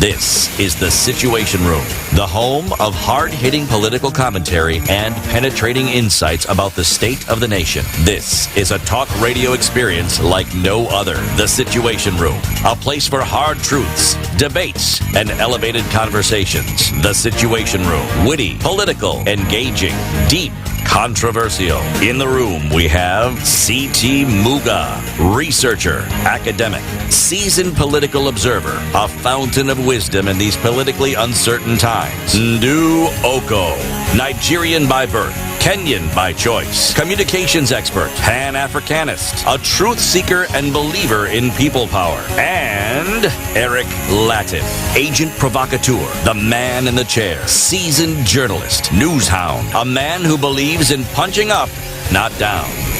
This is the Situation Room, the only way to start your day. Day of April 2024. If you're not aware, if something happened, maybe over Easter, you didn't realize that we've crossed the month. Here I am to remind you that the year is gone. Quarter 1, dusted. Let's move. Okay? Yep. Just the other day we said Happy New Year. Oh, Merry Christmas. We're already into April. And we are moving and moving. Welcome to Kenya's biggest conversation. This is the Situation Room. We're on to the second hour. We're here until 10 a.m. Welcoming everybody who's now watching us on KTN Home. In addition to those following our conversations on SpiceFM, on YouTube, on Facebook, on X as well, where we live stream the show every weekday morning. For the next hour, we want to have a conversation about our public wage bill. So this has been there for a while. Oh, you know, our wage bill is way beyond what is stipulated in law. You know, counties have just become, what are they called? Employment bureaus. You know, if you want a job, you get a job in government. If you're a politician and you're not getting people to work for government, what are you doing? We'll send you home. Is our public wage bill sustainable? Is it not? That's why we have invited the chairperson of the Salaries and Remuneration Commission, Madam Ling Mengich, to be our guests. Good morning. Good morning. It doesn't matter whether it's June, July, it's January, February, or April. If we are seeing you for the first time, we say Happy New Year. Happy New Year to you. How are you doing? I'm fine. You're pushing on well? Yes, please. Very good. Sitting, why don't you welcome the chairperson with the day's proverb? Tell her where the proverbs for this week will come from. Our proverbs for the whole of this week come from the Republic of the Senegal. Yes, an interesting country. As I said in the first hour in the morning, this is one of those few countries on the continent who've never had a coup. They've never had a coup. Countries on this continent can be categorized into three. Those who've had successful coup attempts, meaning the government was overthrown, and usually by the military. There are those like Kenya who have had an attempted coup which really didn't go, it just fizzled out. Then there are those who've never had a coup. As you can guess, the countries that have never had a coup are few. Okay. Right. The proverb for the day. Trusting in wealth is like looking for feathers in a turtle. Trusting in wealth is like looking for feathers in a turtle. Yes. You know, what's the interpretation of this proverb? Well, it's a difficult one, but it's really saying, I mean, turtles don't have feathers to start with. So you're looking for wealth you'll not find. Yeah. If that's your objective in life, you'll not find it. You'll not find it. Yeah. What do you think the inner meaning of this would be? It really says we should not be pursuing wealth as our core. Because we'll not find it. But there are other things we ought to be thinking about. Yes. It's more looking for the other things, City. Consider, we talk of development in terms of value addition, adding value. Now, adding value is what builds commerce, what builds industry, and the consequential effect of all these activities is that there's more money available, there's more money in circulation, more people are able to either do business with the enterprises or get work. So this situation that we talk about, and in this country it's a national song, it's called unemployment, you see it being addressed as these things continue. But if you're just pursuing money for money's sake, it's what brings about money that ought to be the focus, the things that you need to do so that this thing is generated. Because now that is what now brings about another word we have in Kenya called sustainable. You have then something that is sustainable and over time can actually grow. Yes. Good one. But Mangich, we have something in our constitution and statute called public finance management, right? And the one thing that was big about our constitution is that it actually went and put it in the constitution how our money shall be managed and prudently. And also then it talked about who shall be the gatekeepers of how our money is spent. You know, we have the Auditor General, we have the Controller of Budget, and we also created now the Salaries and Remuneration Commission that says, okay, wage bill is one of the big factors in public finance management. We shall have a commission that looks holistically at our wage bill and makes sure that we are getting the right people for the right jobs, that we are getting the right services from the right people in the right jobs, and that we shall not overpay, such that all our money plus debt goes into this. This has been a daunting task, hasn't it? Because even the last time you were here, we were talking about the challenge of the SRC in trying to make sure that we bring our public wage bill to what is stipulated in law, 35% and below. What is it right now? What percentage is it? Well, for 2022-23, we are really projecting it will be at around 43% of revenue. 43% of what revenue? Of that year's revenue. But that's projected 2022-23. But we actually go for the actual, which is already audited. It's at 47%, which is now the 2021-22 financial year. So that's where we are. But as you rightly say, that's against the PFM regulation target of 35, not more than 35%. Yes, so that's where we are. How did we get to 47%? Well, there's been, first of all, wage bill is really a factor of two things. It's one is revenue itself, and then obviously the absolute wage bill in amount. So if we look at the wage bill in absolute amount, it has actually been growing even faster than that 47%. But then because revenue is also growing, then obviously when you do the ratio, that's where we get to that 47 now projected to 43%. So how did we get there? How did we get there? First is we're a developing country. with a growing population. And therefore, we must rightly so spend on key and critical services, notably healthcare, education, and security. So we have been actually growing those sectors as it should be. I must add, as we speak, we have not attained the WHO ratio for healthcare worker to population. Neither have we attained the required ratios for teacher to student ratio. Even security, we are still below. So the real challenge we have here is a growing population. We must continue to recruit to be able to service the citizens. And remember, the Constitution also says that every citizen has a right to access these services. So that the government must continue doing so. And as we do so, the challenge therefore is, are we growing our revenue faster than we are growing our wage bill? So the real conversation is about, are we outpacing economic growth in the way we are growing the wage bill? But in absolute amount, I must say we must continue growing the wage bill. So that really is the balance that we ought to have as a country. That notwithstanding, it's not saying there are no things we could do about our current wage bill. Obviously, we see wastage there. But overall, you can actually see that we must balance the two. Okay. So maybe I try to understand this in maybe a basic manner so that folks can also hear.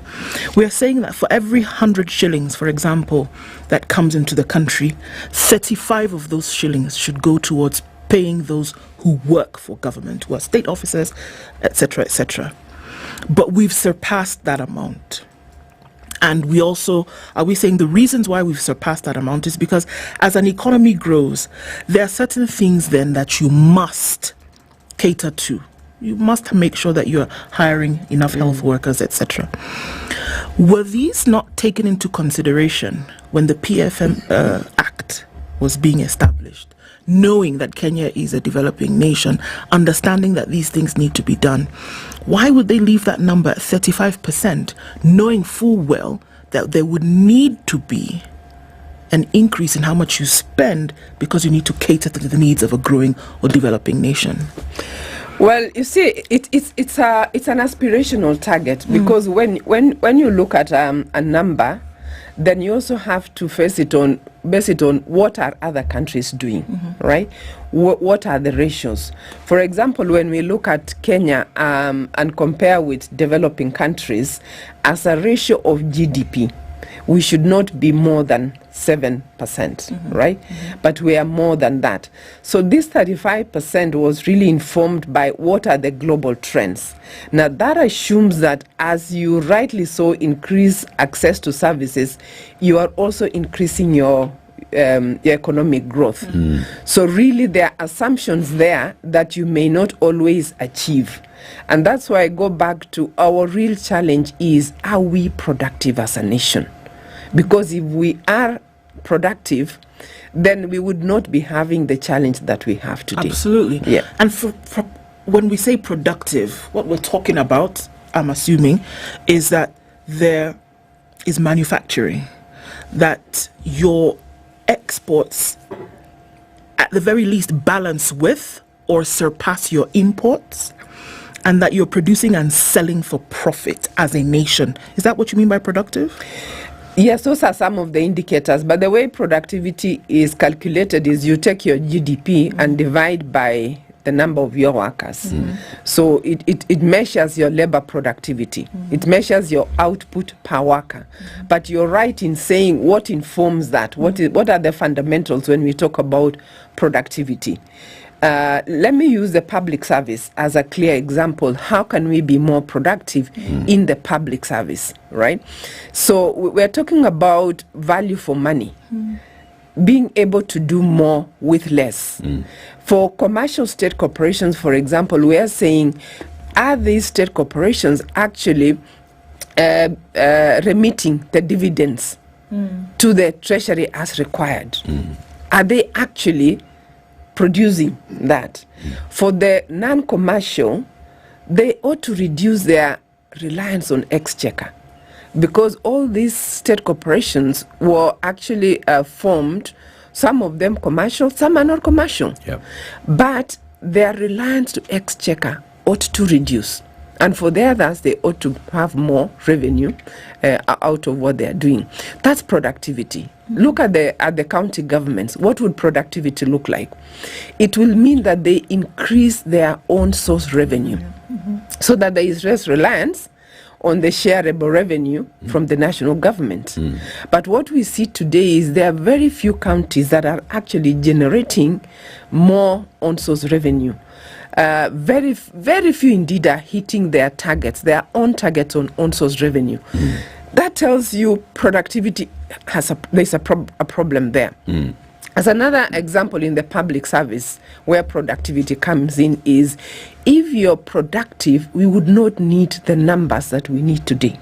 You would need less people to deliver the same. And therefore, even with the numbers that we have, we ought to do much, much more. So that's speaking now to productivity as a nation. And just to share with you, to say, really, we compare Africa, ourselves in Africa. We are ranked 22, out of 45. What does it tell us? We pride ourselves as having the best talent, and I do agree we have the best talent. So why are we number 22 in Africa? Right? Why are we not number 1, number 2, number 3? There is something that says our productivity is not where it ought to be. So what is it? Is it an attitude? Okay, you're a HR professional. What are the hallmarks of a productive worker? There are two elements here. One is how we manage our performance and productivity in the workplace, right? And I will explain that a little bit. The other one is our own culture. What is our culture like, right? The other element is leadership, because leadership is at the core of being productive as a nation.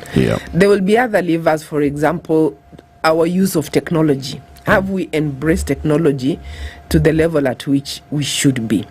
So just to speak very quickly on those, if we look at our performance management in the public service, we were one of the first in the Commonwealth to roll out our performance contracting, a very beautiful tool, and got an award from the Commonwealth.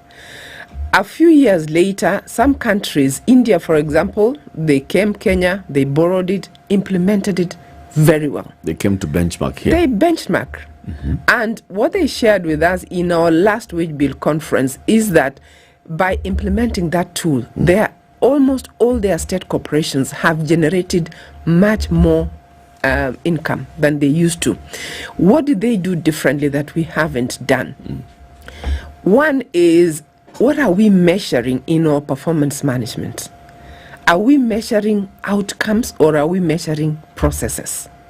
So if you get your targets wrong, you're measuring the wrong things, you will not get very far. So for a very long time, our measurements are not productivity measurements, right? You're measuring how you're doing things as opposed to measuring what is the outcome and the impact of what you're doing. So that's one area that needs to be... Sorry, just give us an example of that. We in Kenya seem to have focused more on the processes, right, in our performance management contracting. India, when they came and borrowed, they identified, let's go for what comes out of it, the outputs and the outcomes. Show us the processes that, for example, our performance contracting seems to focus on. Let me give you an example of, if you're talking about citizen centricity, you want to deliver to the citizens today. When you measure your performance, if you're looking at productivity metrics, I would worry about the customer satisfaction, the citizen satisfaction, because it's the citizen who will tell me whether I am delivering or not. If I am purely looking at a performance that is not outcome based, then I'm looking at my targets that I have set internally. You'll have a service charter. That, in fact, I will be saying I have done very well, But if I ask the citizen, they will tell me you haven't. So you see, one, I am measuring my internal processes and I'm very happy with it, right? Yeah. But I'm not speaking to the expected outcome from the citizen. That's a clear example of what we're talking about. Let me give you another example. Is where quite recently, because we look at performance in relation to recognizing productivity. Should we pay you a bonus or we shouldn't? And we found, for example, a state corporation who has been ranked very well, and they say, look, we meet the criteria for being bonus. paid a bonus. But when we looked at their financials, one, they have a pending bill almost hitting 1 billion, right? So why are you being rated very highly and yet you're carrying a pending bill? Why are you being rated highly and you have a deficit? And we say, sorry, we're not going to pay you that bonus. So that's what I mean by what are we measuring? So yes, you have achieved very good. But what did you measure? Very good against what? Exactly. Did you measure outcomes that are productive? That speaks to why you are what is your mandate? Why you're in place in the first time. So that's really the issue. One of the other things you said is culture. Yes. What about culture? Culture, culture speaks to the way we do things. What do we believe in, right? It speaks to our values. It speaks to what we do on a day-to-day. As a nation, the Constitution has defined our values, right? Our national values. But if we ask ourselves today, in fact, if I ask you, can you tell me our national values? Very few of us. I don't know that. You see? Are Very they, few of us. No, but is there any such thing as a national value? They are in the Constitution. But let me answer him, and then I will take your challenge, because he asked me what do we mean. What do we mean here as we look at, as we speak to this subject of wage bill, we have identified 3 areas that we feel strongly we must take it back to the core of who we are at the public service. And that is about accountability. Are we accountable for the public funds? We are entrusted with public funds. So accountability is one that ought to be really in the DNA of a public servant. And that's one. The other one we have said should be at the core is this issue about productivity. If I'm being paid, I ought to do more. I ought to demonstrate that I'm doing what is required of me in that sense, right? So that's a culture that ought to be core to us. And then the whole area now about productivity and then citizen centricity. We are here to serve the citizens. So we look at those 3 as one of the areas that ought to be at the center of who we are as a public service. And it ought to inform what is our culture. And I know he was asking about culture. Well, you see why I raised the question? Yes. If you look at it in terms of something which over time has been established as the way in which we do things, if I were to say it very broadly, I would say it's dynamic. So when one says that these are our values, they are referring to something that is an accumulation of the past and is being looked at in the present. But do we take into account of how that has evolved over time so that we see what was envisioned and what is, and perhaps look forward and say, what will be, since we're talking outcomes, what will be the outcomes of the actualization of these things that we now call our values? You've said rightly so. Culture evolves. The question is, is the way we perform our duties in the public service evolving to the requirements of our environment? Are we speaking to the expectations of the citizens today, not yesterday, right? Because the expectations are not what we expected 5, 6, 7 years ago. So you're right that culture evolves, and yes, we might say in the Constitution these are our values, but culture is not static. No. It then means, as a public service, we have to have internal processes that allows us to continuously redefine ourselves, redefine what we do. Yes. And ensure that everyone in the public service is keeping pace with that expectation. And that's not what is happening. If I look at the laws that we keep speaking of, and as we practice them, I would argue that most laws are aspirational. Yes. They take into account that you are likely not to abide by the laws, but you will keep, and that's why you have a police force. If indeed it was understood that we will obey the law, we would not need a police force. We would just go about our business. And that perhaps is the thinking on which a lot of values are anchored. That this is what we consider adequate and useful for the common good, and there is a path we must follow. But are these paths clear?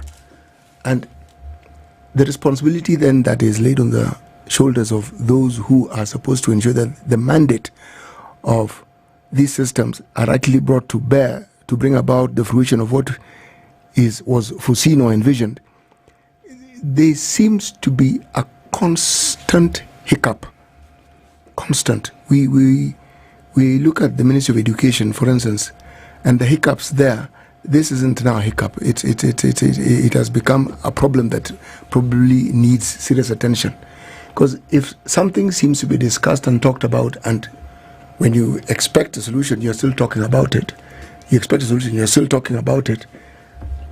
Surely, madam, would this then not be our culture, that we talk about things and we never really do anything serious about it? You see, one of the core pillars of a culture that's transformational, a culture that evolves with the realities, is the whole issue about leadership, right? Yes.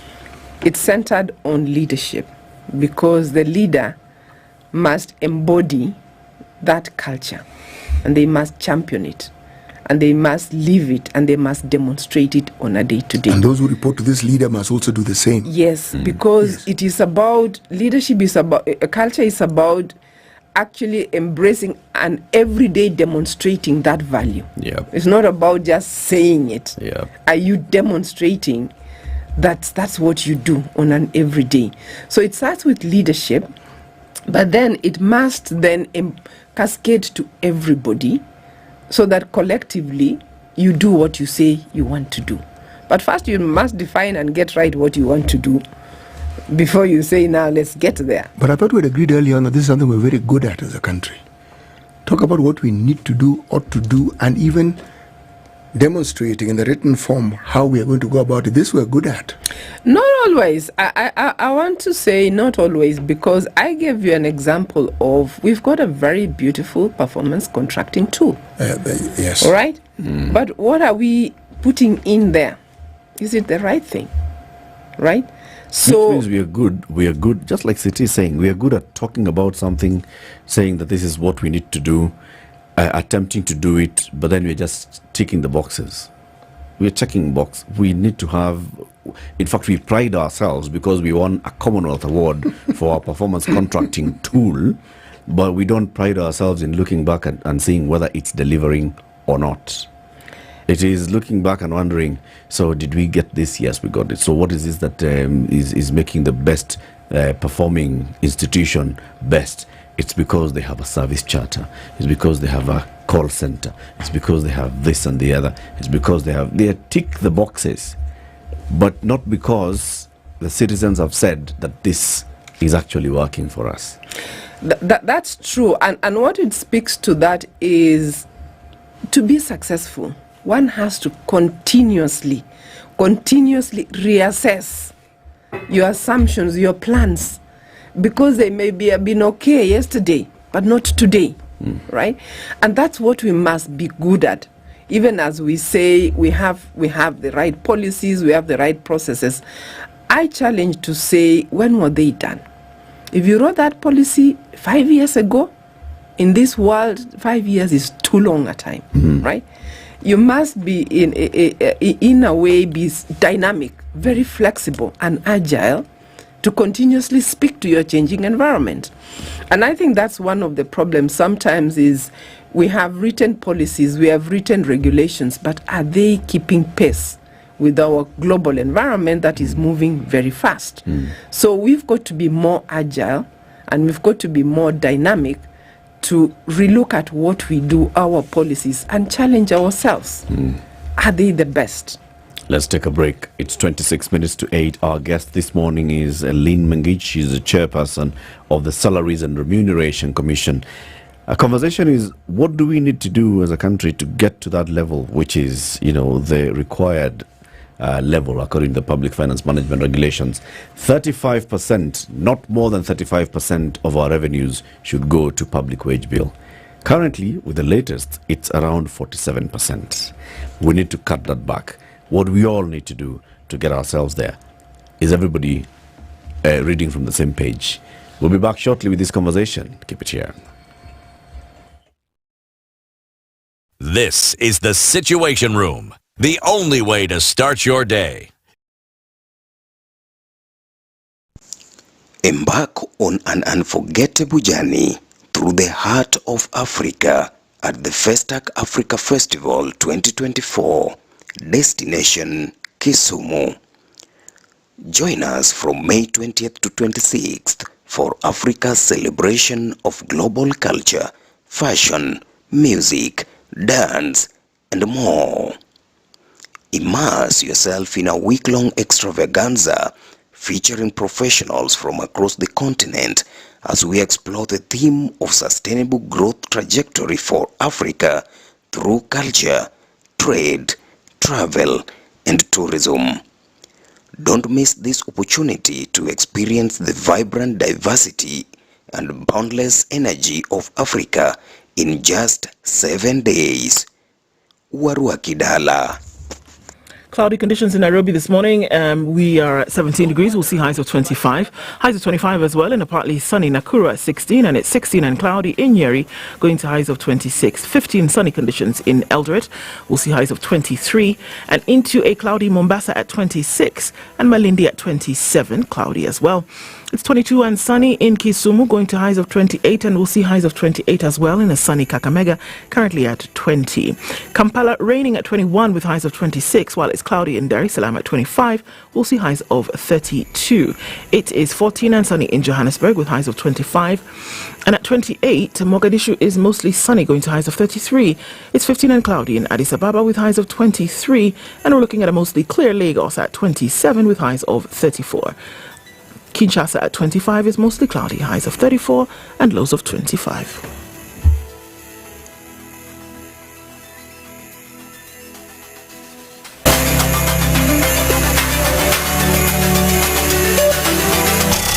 You love SpiceFM because of one, the music. The playlist is good. Spice. You played the best music. More of the classics and the hits you love. We are Spice FM. Very busy morning. Muranga Road today is bumper to bumper and over the bridge and far away, as it were. Very, very busy traffic. Kipande also busy. Anybody's looking for a way off of Muranga Road as you all come off of Thika Superhighway, as well as now using parts of Wangari Maathai to get away from this gridlock that is there. It's feeding right onto Chiromo and then coming off of Uhuru Highway. So this whole circuit of traffic coming off of Thika Superhighway, coming in off of Ngara, off Muranga Road, and then also off Limuru Road. So not quite sure what's happening there, but it is not normal and it's messy. So if you can avoid it, do it. Take the long route out of the city if you're trying to get back in. This is the only thing that looks like it would make sense for now. Jogo Road is busy. Also busy getting onto Landis and touching on Kamkunji. Ngong Road, not too bad this morning. Ring Road Westerns looks pretty good. Looks like folks are trying to go the long way to get out of that mess that's in the CBD this morning. All right, the Southern Bypass looks good. Also looks good coming off of the Eastern Bypass. We're going to keep an eye on that and see what it develops into later, just at the junction of the entrance of of Outer Ring. That's also pretty busy coming in from the Eastern Bypass, as well as North Airport Road coming in from Cabana. So it's busy. We're on traffic hour. Let's see what it looks like as we go through the morning. We'll talk on SpiceFM KE on X, hashtag The Situation Room. Mature, intelligent talk every morning. Spice up yourself.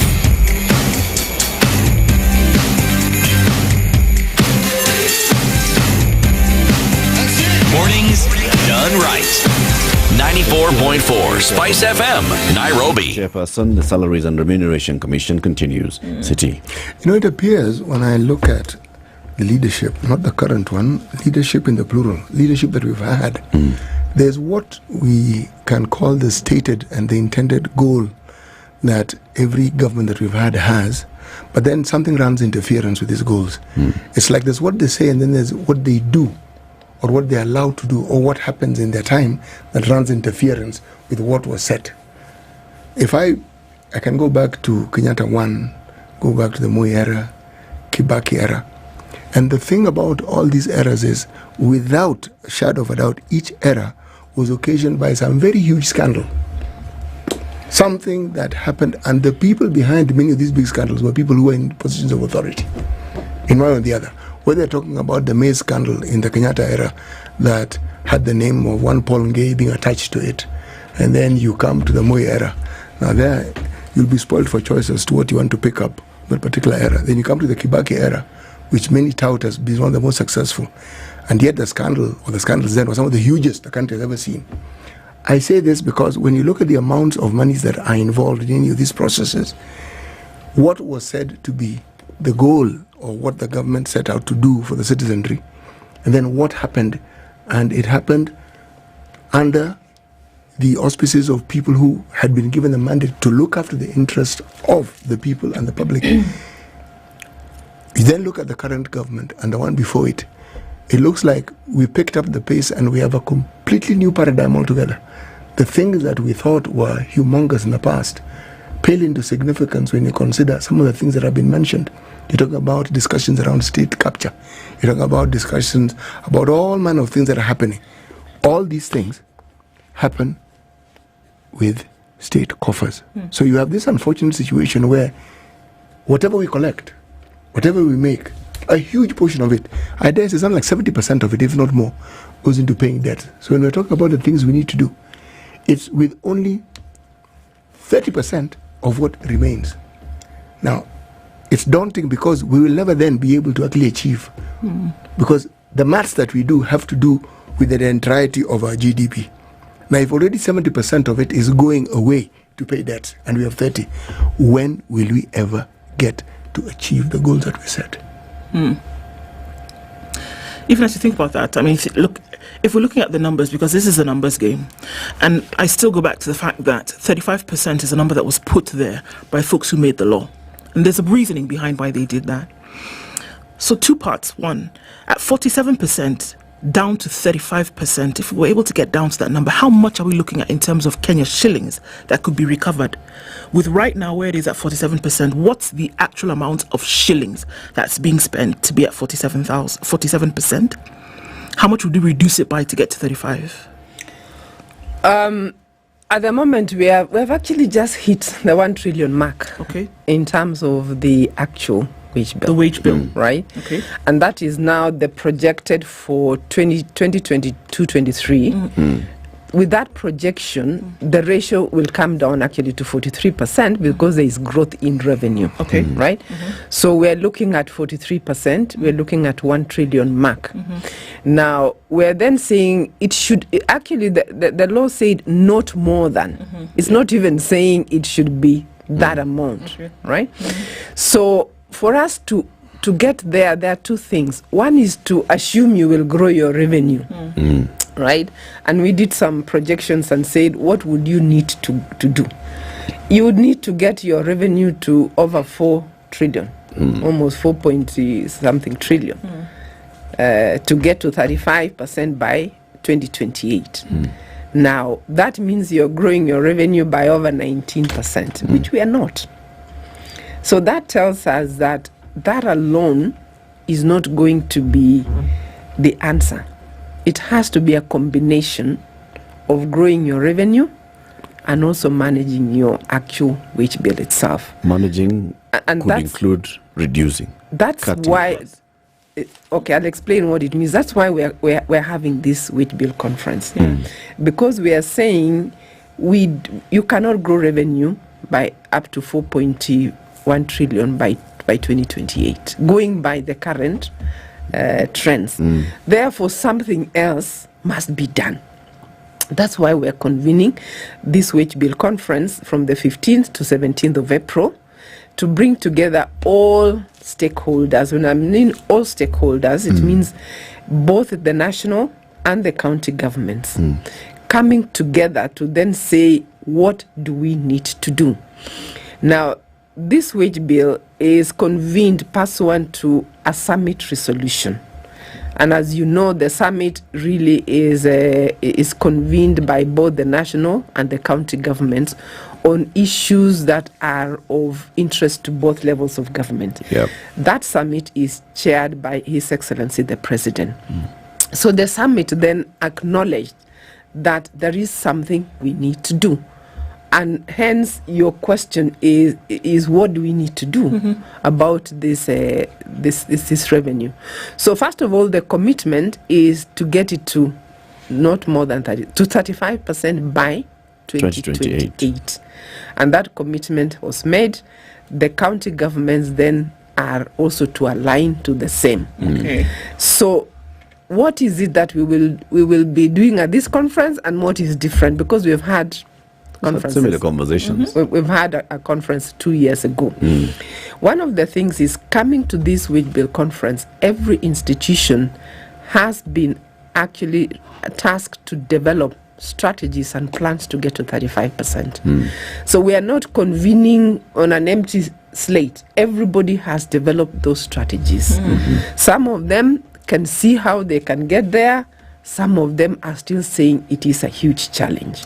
So as they come into this conference, is to be able to see from other countries, because we've got experiences from South Africa, from Malaysia, to also learn from other institutions in Kenya that are saying, yes, we think we can get to that 35%, listen to the conversations and refine their strategies.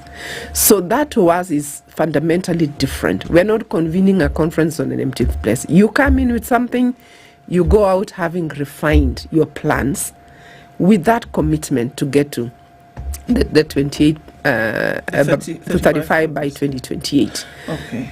May I ask? Yes. You did say, I believe it was last month actually, that Kenya living beyond its means is one of the major contributors to this high wage bill. The assumption is that everybody is going to do what they should do to make sure that things are tight and in place. But the reality is that the majority of people in these offices, majority of people who have the luxury of expense, are not doing what they should do, not cutting a coat according to cloth, not doing what they're supposed to do.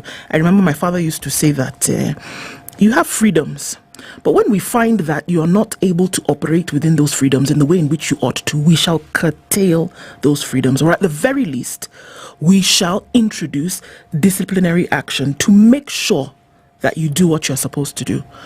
It does feel an awful lot as though those who spend the money, those who waste, are being coddled to the point whereby they feel as though nothing will be done. And this is the result that we see. There's wastage, people do as they want, and they come and give an explanation later, and we have a wage bill that's above 1 trillion shillings, and it needn't be there. So why don't we see a sterner approach to dealing with this wastage that is evident to everyone? It's evident. So whereas I agree with the fact that there is some element of wastage, I want to go back to my initial conversation at the beginning, which was, let's remember, one is that this wage bill is a balance between delivering services and also managing the wage bill. So a lot of the wage bill we are seeing is actually not wastage, and I did share. There is a wage bill that we must incur. That does not rule out that there is some element of wastage. Secondly is to recognize that it has been coming down, right? The wage bill has come down. In 2021, we were at 54%.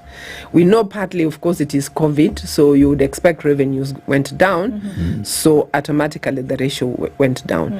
But even if we go back to 2018, it was at 51%. So first, let's acknowledge that there is a trend that it is coming down, and that we are not just sitting pretty and saying, let's just keep consuming.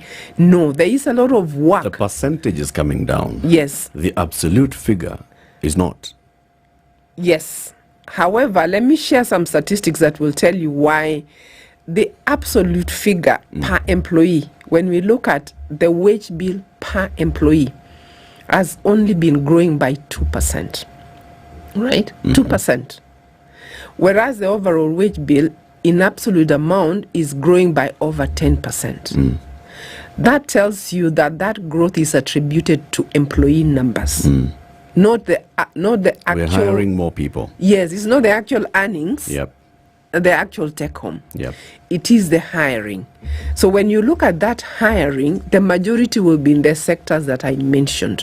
However, we are still concerned that there is some hiring that is not necessarily in those key sectors. And that is where we need to address ourselves. Okay. Right? Say, do we really need to continue hiring in sectors that are not core and are not critical? That's one of the actual focus of the wage bill conference. It's one of the pillars. By day 3, we must have a resolution. Must have a conversation about. Do you, Lynn, actually see a situation where all these agencies that will be sitting in that conference coming to say we are going to cut back our excess fat by letting go of some workers? The conversation is not about letting off necessarily, because we are struggling with unemployment, right? So this is not a conversation about letting off. We are already struggling with unemployment. The conversation is be more productive. If we are more productive, we will actually increase employment opportunities in the country, not just in the public service. So we want to shift the conversation to, it's not about cutting your staff complement. It's about, can you do more with what you have, right?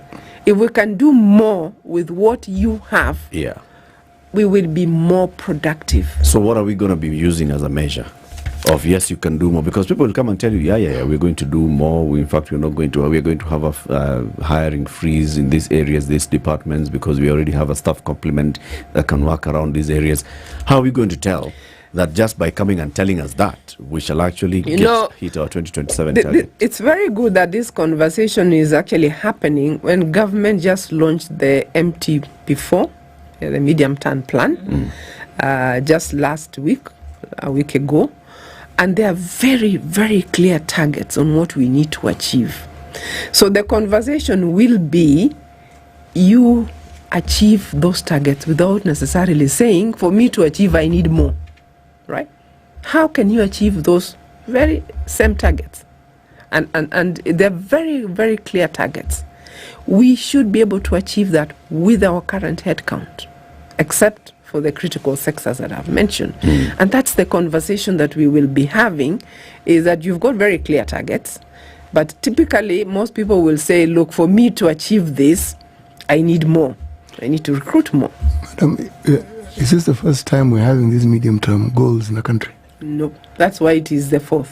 Yes, now if it's the 4th, I take the view that we will be drawing from our experiences of the past and looking at what those previous goals were and how far we got with them. So what we're looking at now is a accumulation of perhaps goals that were not achieved, and we're talking about how best we can achieve these goals. Of course, this document belongs to the National Treasury, so I'm not best to say that. However, I want to say it is based on Vision 2030. It is not based on history. In fact, if you look at those documents, it's all looking at, this is Vision 2030, this is what we set ourselves to do. And therefore, to get there, what do we need to do? So it is vision, it is not history.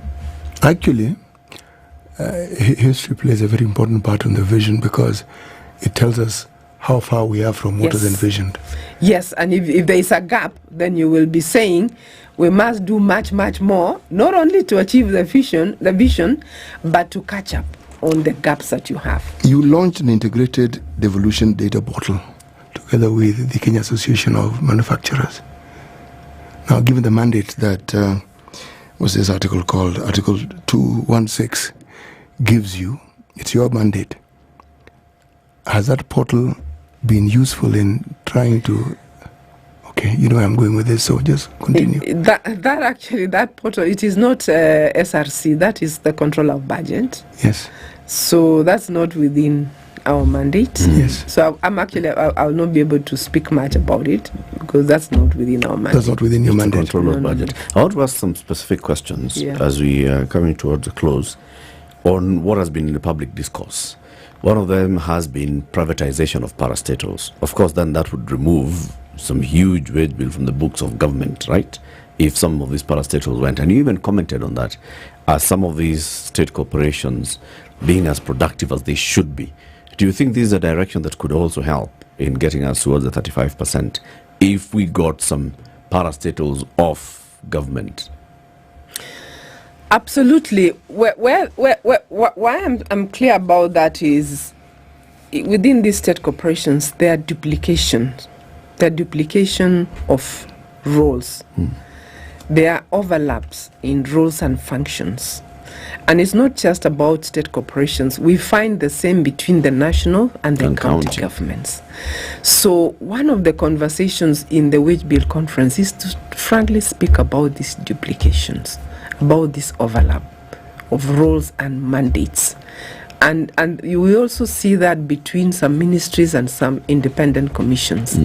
So yes, by looking at duplication, overlaps of functions and roles, it will contribute significantly in managing the wage bill. Whether that means that some state corporations are merged or what happens, there has to be that conversation. And I'm sure we have all been part of this conversation. We have seen the commitment by government to actually look at this issue, especially in the state corporations. We are saying as we come to this conference, that conversation must also include national and county governments, those duplications that we see there, so that we don't leave the conversation to what we see within the state corporations. Yes. Retirement age. Should it come down?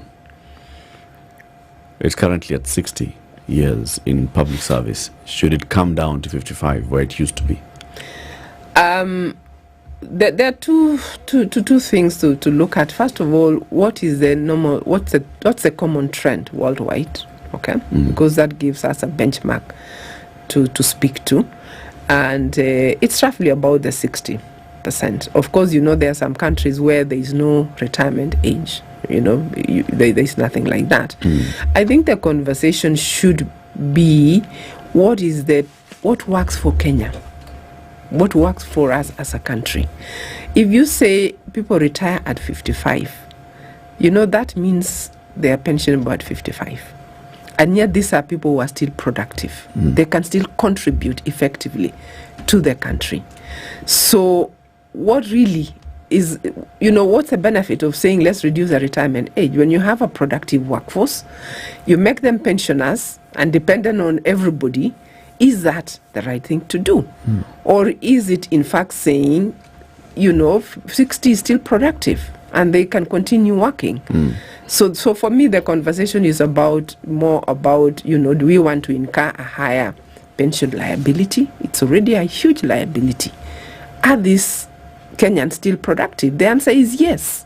So why do you want to retire them early when they can still contribute to the nation? Yes. Shall we come to a point where the Salaries and Remuneration Commission actually comes up with recommendations that are followed without question?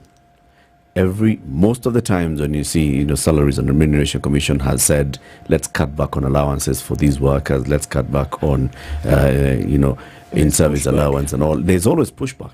No, it's not just a pushback, it's a huge pushback. It's vehement. It's rejected. Rejection. Rejection does not mean not implemented, right?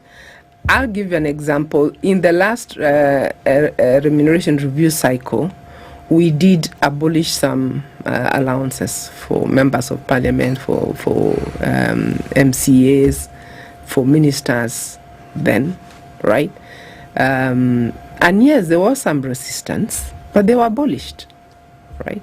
So the message is the fact that there is resistance does not necessarily mean that it will not be implemented. So even the non-practice allowance for doctors and lawyers will also be implemented? That's a matter before court. That's a matter before court, so I will not comment on it.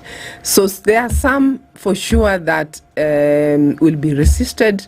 They go to court, and that one now is determined by court. We will respect. Okay. But I can tell you that, yes, we get a lot of resistance, but there is a lot more that is implemented, and it has helped to actually help us to be where we would be. Otherwise, I can tell you the wage bill would not be anywhere near where we are today if we did not have the commission in place. Lynn Mengich, thank you very much for joining us. Lynn is the chairperson of the Salaries and Remuneration Commission, speaking to us ahead of the wage bill conference that's going to be from the 15th to the 17th of April. At the Bomas of Kenya. Yes, we will have those conversations. We will be watching and seeing what actually comes out of it. 47% of our revenues going into wage bill, and yet 70%, close to 80% of our revenues goes into debt. There's already a conflict here. We don't even know where do you get the 47% from. But we'll talk about that as we head closer to that conference. Keep it here for more conversations, 8 a.m. Good morning. Spice up your life.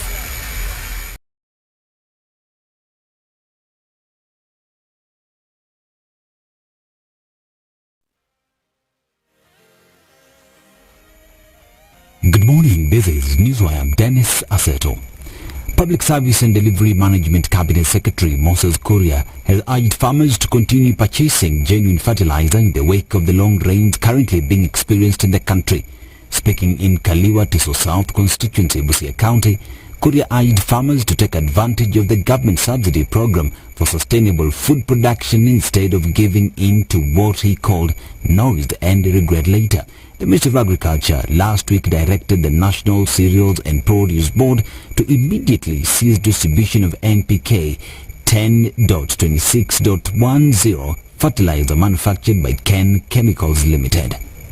Police in Bunyala, Busia County are investigating the death of a 66-year-old man who was reported 2 days ago only for his body to be found in a water canal on Sunday. Bunyala OCPD Isaiah Mose said Joseph Ongudi was reported missing in the Burangasi area after he visited his family on Friday evening. His body was found in an irrigation canal without injuries. It was moved to the Port Victoria mortuary as investigations got underway. Kale Rovanpera was peerless as outshined the rest of the field to win the WRC Safari Rally title, his second in the past 4 editions. Rovanpera hosted Hyundai's Thierry Neuville from the lead on to the second day of the rally and has supremely led since the winning his second Safari Rally title here in Kenya. The Flying Finn, who is not doing the full season this year, was coming from dismal performance in Sweden and proved the man to beat from the word go, accumulating almost a minute lead in the first full day. Hyundai's reliability issues meant Rally Sweden winner Esa-Pekka Lapi and teammate Ott Tamak, who were closely pursuing Rovanpera, fell off the challenge, leaving the Toyota man with literally no competition. And a new bill seeking to end the National Assembly and Senate rivalries seeks to address potential legal loopholes, and was the case during the petition of the Finance Act 2023 by prescribing procedures for ensuring seamless consideration of the legislative business of each house. Part of the key issues against the Finance Act 2023 was whether the finance bill required the concurrence of the Speaker of the Senate. The petitioners argued that the Senate did participate in the legislative process of the then Finance Bill 2023, yet the finance bill concerned counties since it contained provisions affecting the functions and powers of county governments such as housing. The respondents, which included the National Assembly and on the other hand, argued that as the finance bill was a money bill and not a bill concerning county governments as complemented in Article 110 of the Constitution, the concurrence of the Speaker of the Senate was not required and the participation of the Senate was precluded by Article 114 of the Constitution. Now, somber moods has engulfed Ndaraweta area of Bomet County after 33-year-old man allegedly took his own life outside a rental house where his lover stays. Now, according to Area Assistant Chief John Tanui, the body was found hanging on the veranda of the roof. Now, Tanui said the deceased had been identified as Bernard Langat and a junior secondary school teacher in one of the schools in Transbara, Narok County. Also says that the deceased had visited his girlfriend, who is a student at Bomet Central TTI, staying in a rental premises a distance from the college. In an unverified Facebook post said to have been written by the deceased, he said he had raised issues concerning his love life and had indicated a decision to end his life. He thanked his family for providing for his education and recalled good memories with his students. This is Newswire. I'm Dennis Aseto. Good morning.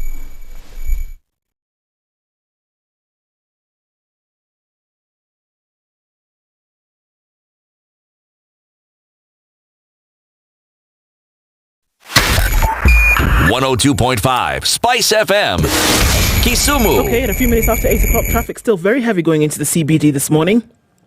In and outbound traffic of in the CBD is quite messy.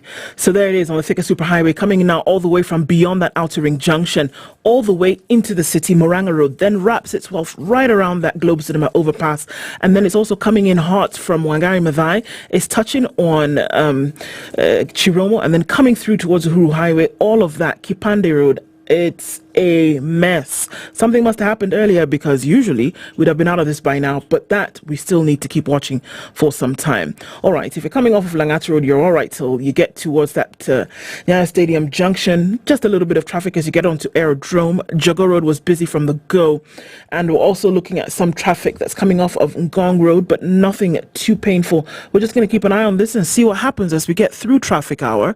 With everything intact, we hope. Let's talk on SpiceFM KE on X, hashtag The Situation Room.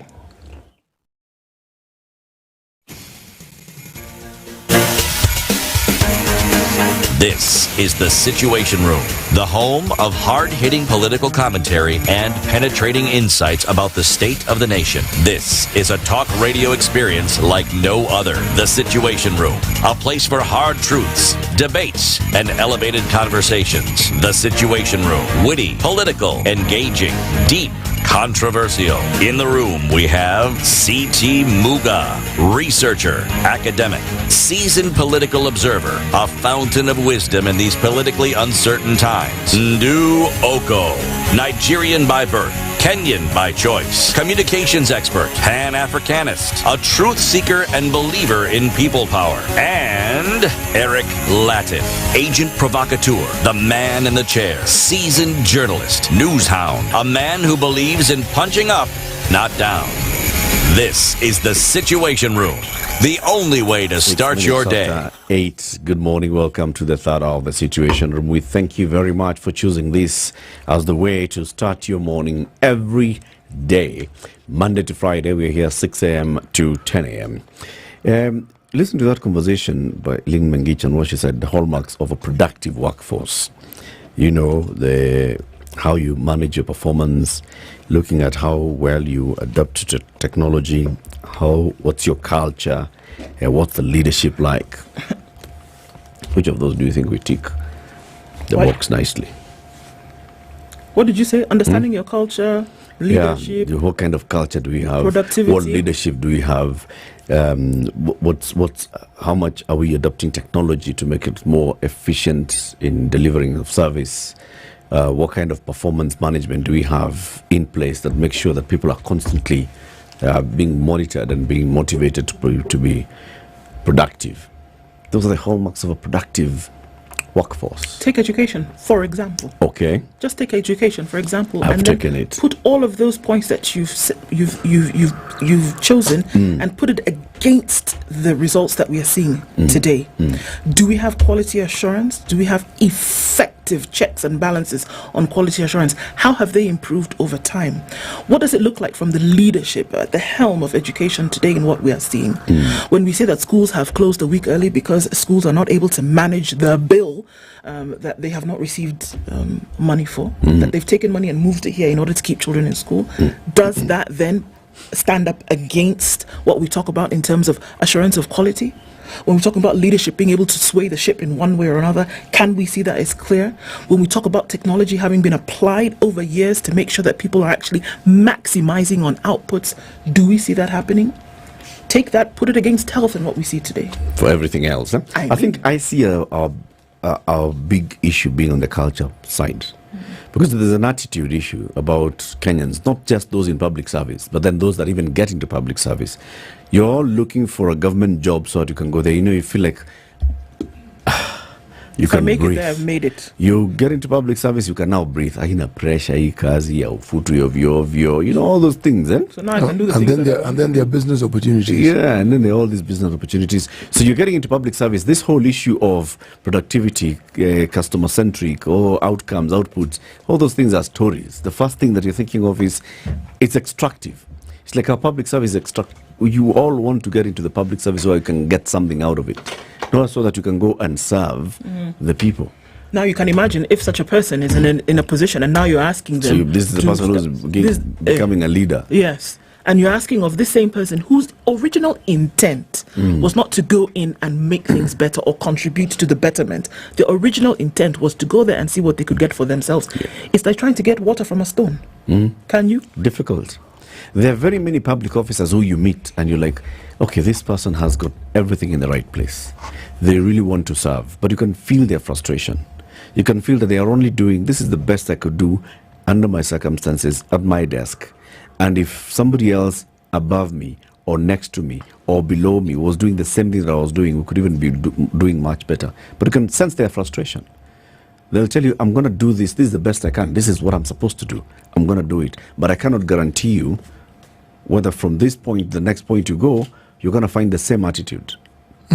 So it's either they give up and join the fray, or they do the best they can, as you say, or resist. Now that usually has only one ending. Because if you resist the powers that are pushing in a certain direction, that might mark either the end of your career. Disaster. Or if you're fortunate, you will be taken to some ministry that is not considered to be very useful. Yes. All right. Today, the second day of April 2024 is World Autism Day, and it's a day that we had a conversation about this last week on Monday. We did. When we had the ladies who were planning to go and climb Mount Kenya. Do you know what they did? No, they did. They came down yesterday. Really? Yes. They reached the peak and climbed down, and they were back in Nairobi yesterday. This is Professor Bukusi and her party. And her team, yes. And her team. They went up, and it was all because they want to raise awareness. They want to see how much more can we do to raise awareness and to rally people around the conversation around autism. Yes, it is. Yep.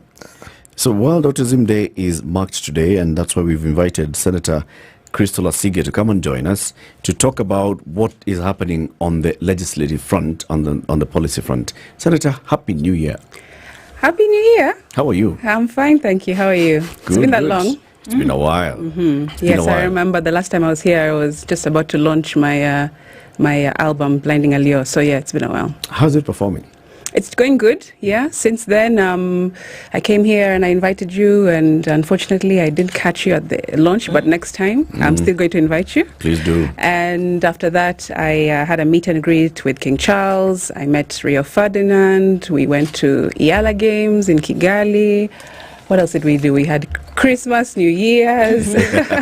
I went to Germany to speak at a leadership retreat for one of the fastest growing tech companies in Germany. Went to Czech Republic to speak to their equivalent of KPLC, the national energy company. Directors there wanted to chat with me about my work and how we can collaborate. And then I was just at the World Bank the other day. They invited me to speak on inclusive transport and mobility in Africa and how they can do better in financing different countries and development projects as World Bank. So yeah, it's been a while. You've been a busy bee. You've been busy. You've been quite busy. So we will have a conversation about autism, but first, CT will welcome you with the day's proverb. These proverbs are from the Republic of Senegal. Right. Trusting in wealth is like looking for feathers in a turtle. Trusting in wealth is like looking for feathers in a turtle. Yes. Senator, what's your interpretation of this proverb? Immediately, I think the author might be speaking directly to President Ruto to say, if you're looking for wealth for the country, don't look into the coffers of poor Kenyans. You will not find anything there. It's a hard shell. Look elsewhere. Look elsewhere, please. So he should borrow. No, not borrow, because we're already we're in the pits, as you know, in that regard. But look for more sustainable and more, ways that Kenyans will actually get on board with, rather than forcing them between a rock and a hard place, you know.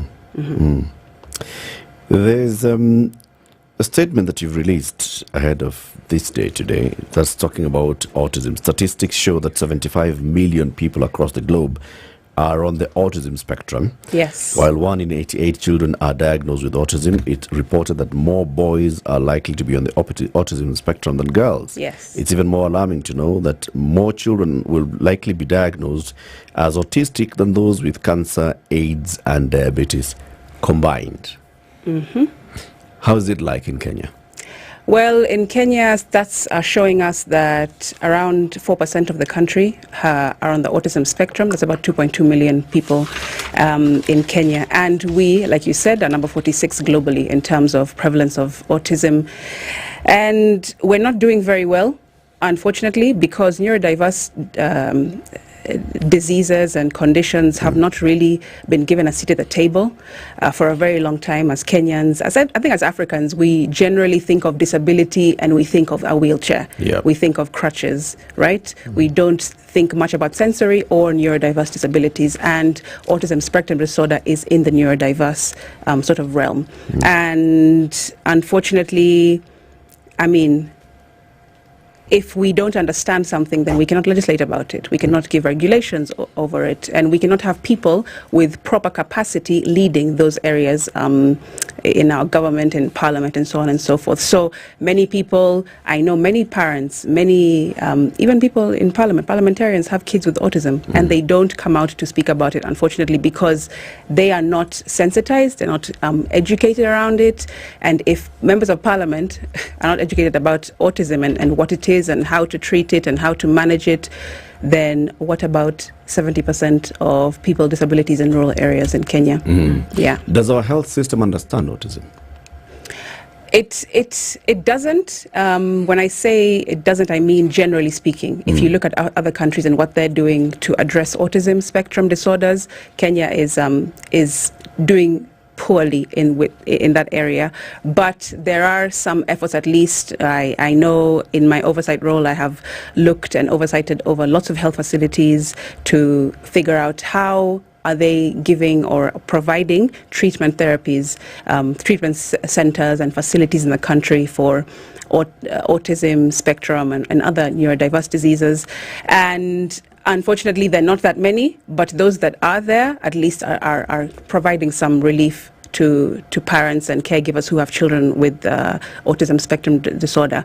And also, there are laws that still need to be repealed, because there's many laws that discriminate, really, covertly discriminate against people with developmental disabilities like autism. And that's probably because they were written and drafted several years ago.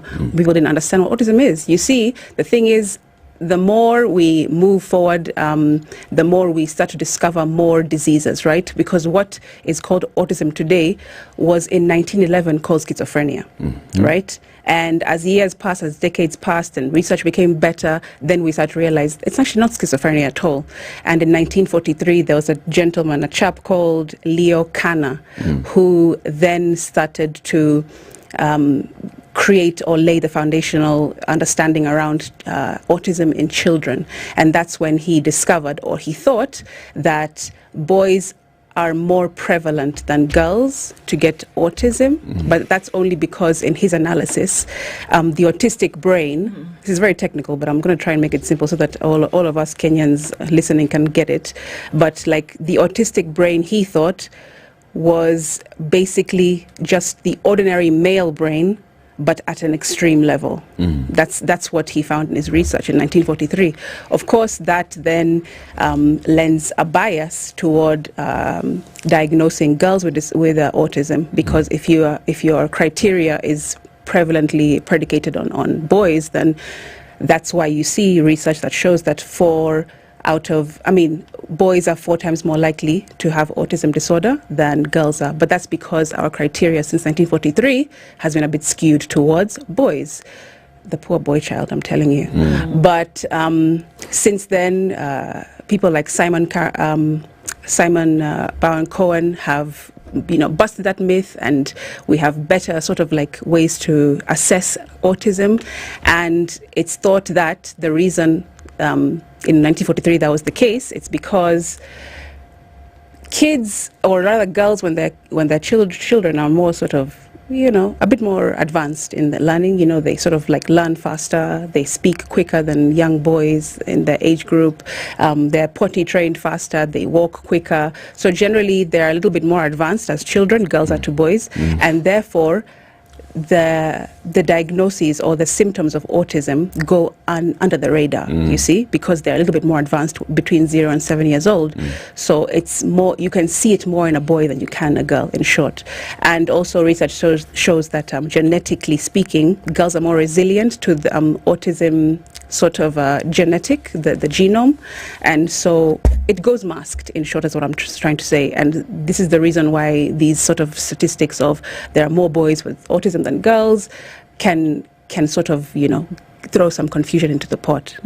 Yeah. What is the need?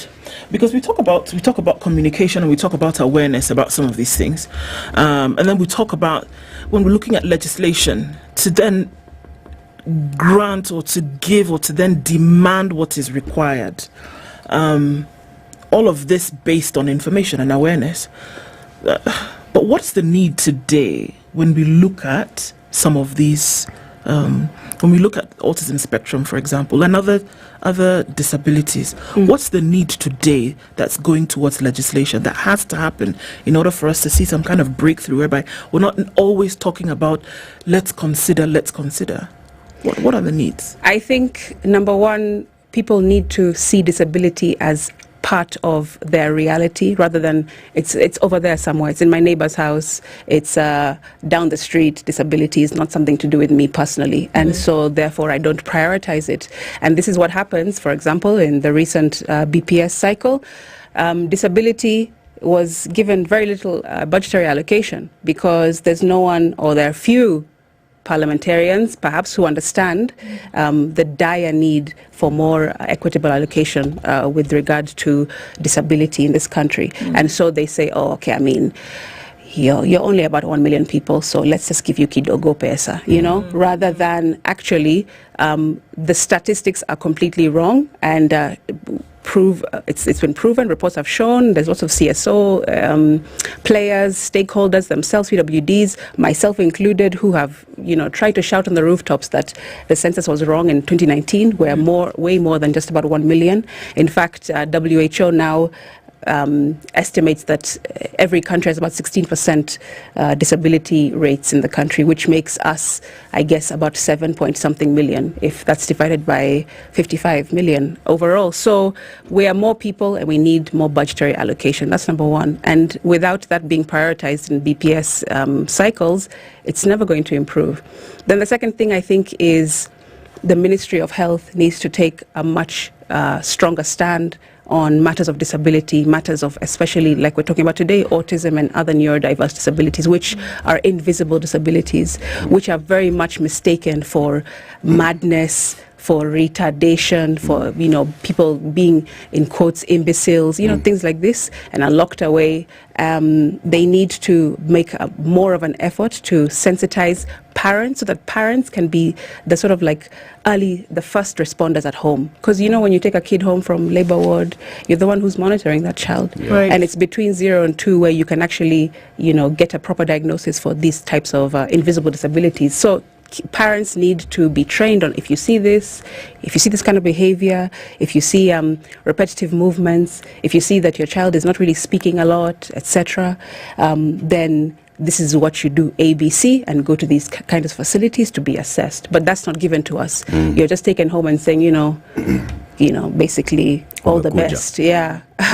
Go home and now grow. Correct. Bring us more children. Yeah. Right. So early intervention is really important, really key. It won't cure autism, but at least when you catch it early, you're able to manage it, and that child will be able to live a very full and healthy life. And then after training of parents and caregivers as first responders, I think that society needs to change. We've talked about this many times. Mindset is so important. How you treat people, how kids treat each other, because a lot of bullying happens in schools. I mean, kids can be really mean, and because they don't understand and their parents don't teach them, what, boy in school, you shouldn't tease him, it's because 1, 2, 3, that's just how he reads, that's just how he talks, that's just how he interacts with other kids, but he's not less than you are. So those kinds of conversations are very, very important at a basic level. But then I bring you back to the question that I asked earlier: is our health system tuned to understand this neurodiverse disorders? Like you said, from sensory to neurodevelopmental disorders, is our health system attuned to this? Many children now are born in health facilities, all right? Many children will then go for clinic. After every so often, they are taken to clinic, and there's that booklet, and so these healthcare workers, when they're interacting with this child, they'll be able to notice it. Are they trained to notice? Are they trained to ask the parents and the caregivers the right questions? Because if you come in with your child and the doctor lifts the baby, puts the baby down, and the doctor does not ask any question, then you think, well, whatever I was thinking, or maybe I was wrong. Or if you say, my child has not talked, ataongea. Is the health system trained to understand this? Unfortunately not. We have very, very few specialists in the neurodiverse sort of space, and we are seeing a lot of brain drain going on. I mean, especially in the healthcare system, we're seeing nurses being shipped off, people who the government spends a lot of time and money and resource training, then go away to the UK, Canada, etc., because they feel that there are greener pastures there. And so when that happens, there is a brain drain, and therefore we are losing the investment that we're putting in a lot of medical professionals. That's number one. Number two, the reason why they're not they don't have capacity, our healthcare system, is because in Kenya we are very reactive, unfortunately. So what you're saying is actually what happens, for example, in Western countries. My sister, when she had her baby a few years back, her caregiver, her medical professional used to come to her house almost every week to check the progression of this child. How are you doing? Apart from you as the mother, how you're feeling post labor, how's the child doing? What are the milestones that they're hitting? How has he reacted or acted in the last few weeks? Constantly assessing. But in Kenya, what we're doing is reactive, meaning we're waiting for the parent to come to us years later and say, by the way, this is what's wrong with my child. I've noticed this for 5-6 years. Can you help him or her? When it should be the other way around. It should be, like you say, at the ward, when you leave the ward, there should be, okay, in 2 weeks' time, come and we do this assessment. In 2 weeks' time after that, come we test for vision, we test for hearing, we test for developmental sort of markers, so on and so forth. But we don't do that. And I think, as usual, we'll always say, or we'll always be told that there's no budget for that. We're already very strained. And so our children suffer. And we get people who live life isolated, live life discriminated against, because they were not given sort of the attention they needed at the very beginning. And then, autistic people are extremely brilliant. Like, I don't know why people don't really understand that. There are some of the greatest minds on the face of the planet in history are autistic. Tesla. We have Charles Darwin. We have, of course, Albert Einstein. Bill Gates, the government's best friend almost. He's got autism. He's got autistic as well. So people who are absolutely brilliant, and there's a potential for those people to be in Kenya. Those kids are growing up here. but they are not given an environment to support them so they can grow up to be successful in life. That is the problem. And so we always talk about barriers. Disability is not actually the barrier. It's not the issue. It's the barrier, right, that causes the disability. My impairment, when it meets a barrier, causes disability. That's the equation. And same thing for people with autism. And it's really a shame because there's a lot of potential and lots of parents and kids who are suffering because our country, our healthcare system doesn't get it. The healthcare system populated by people, hopefully people who are trained in that field. This gentleman you mentioned, the one who started figuring out autism in 1946. 43. Mm-hmm. Well, Leo Kana. I thought I'd give him just 3 years for the a little bonus. Grace period. A little bonus early in the morning isn't too bad. He seemed to have figured this out because remember what you said. He took it that these people were highly intelligent. He wasn't entirely wrong, was he? He wasn't entirely wrong. You see, I'm thinking as you're speaking, is it that even as the experts try to understand autism, they are understanding it within the spectrum of their understanding, and perhaps what autism is beyond their understanding, and so they can't easily understand what is actually beyond their capacity. And we start from the point of view of those in the field that we speak of, those who are medically trained. The presumption is that these are some of the brightest people we have in our communities, and they are. Now, when you put them against something they don't fully understand, how are they likely to respond to it? And even when you conduct research, it will be limited to your understanding and what you think you understand by measuring it. What if it's beyond that spectrum? What do you do? That is a really good point, and I understand. Because what you're saying is that if my measure is low because I don't have a general or a full understanding of an issue, then of course how I measure it will be it's limited by my own limitations. Yes, correct. My limitations limited. Correct. Yes. And see, this is the thing. We're in a third world. Let me say LMIC. Sorry, let me just assist you. Third World Banana Republic. Oh my goodness, LMIC, this is where we're at. And so our environment then dictates how we move and how we proceed and how we progress. And I think that because the West have lots of technology, a lot of advances in science, they get these things, from all the way back in 1943 when we were still just, children in independence as Kenya. And so, yes, I believe that he was onto something. It's just that there was a bias towards males, but absolutely. He just said that it's a normal, ordinary male brain, but just working at a much higher intensity. And yeah, if our medical systems, especially from school, when you go and study a discipline, any medical discipline in school, university, then you specialize later, they don't teach you these intricacies. They just teach you the basics. They just tell you, about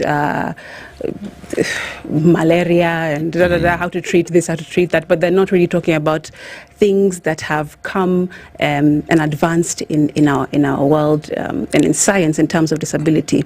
And so our caregivers, of course, then become, I guess, not redundant in their knowledge, but limited, correct. But the greater tragedy in our country, though, if you look at it, is that the things we speak of that shatter the glass ceiling in terms of understanding is research. We don't do very much research here. No. We don't. And the National Council for Persons with Disabilities recently released an autism report. Just last month, actually, they launched it. And when I got my hands on it and I was reading it, I found it to be, even though they mentioned my PWD bill in there, they were like supporting that needs to be expedited. So thank you, National Council. It was limited in the explanations of autism, what it is, what it looks like in Kenya, in our culture, in our environment, and what they are going to do about it, or what they are putting in place to create more sensitization, to forge more research in this field.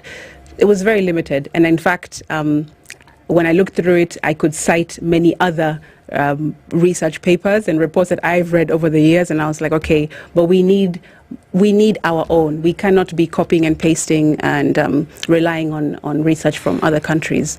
So that also limits our capacity in trying to build in that subject matter. Let's take a break. 27 minutes to 9. Senator Crystal Asige is our guest this morning. Today is World Autism Day. We're having another autism conversation today. We had a similar conversation last week on Monday. We want to keep having these conversations because we realize, all of us, that there's very limited understanding of autism and all neurodevelopmental disorders. Many people don't understand them. Many people, even those that have children that have neurodiverse disorders, don't even understand what they're dealing with. The caregivers, caretakers don't know. Those in the education sector do not know what to do. Those in the health system, not many of them know what to do.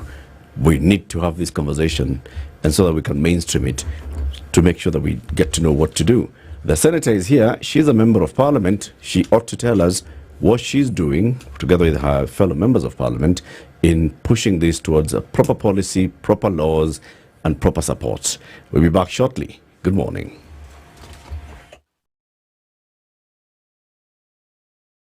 This is the Situation Room, the only way to start your day. Patrick Lodge, Otieno Lumumba. Karibu sana. Asante sana. CT Muga.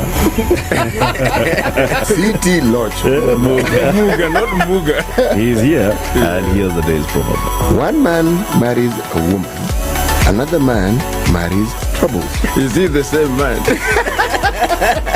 Spice. A lion cannot eat more than 2 donkeys. It would die a natural death because there is no ICU in the forest. In Kenya, it has become the situation that you cannot conduct 2 elections. In fact, with the same IBC. You can't. I tell you about this Indian friend of mine who was enjoying other Indians in the group. He wrote the word valve and told them, read it. So how did he say it? I really want to know. The valve. Kina Ednah, it's like you said, the bees are the peas. Kila kitu mkisia kisema atasema opposite. Opposite? Ukisema hii anasema opposite. Opposite. Ukisikiliza namna hii unasikia opposite. The Situation Room, Spice. The only way to start your day. The weather with Spice FM. Conditions in Nairobi this morning is 17 degrees and it's 16 and sunny in Nakuru, 16 and cloudy in Nyeri. Looking into a sunny Eldoret at 15 and we'll see highs of 23. Mombasa is cloudy at 26 with highs of 30. And we're looking into Malindi where it's cloudy at 27, going to highs of 31. Kisumu rather this morning is sunny at 22 with highs of 28. And Kakamega at 20 is sunny with highs of 28 as well. The rain continues coming down in Kampala at 21 with highs of 26, while Dar es Salaam is cloudy at 25.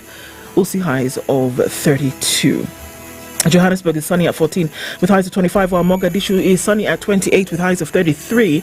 Addis Ababa cloudy at 15 with highs of 23 and lows of 15, while Lagos is clear at 26. We'll see highs of 34. It's 25 and cloudy in Kinshasa, highs of 34 and lows of 25.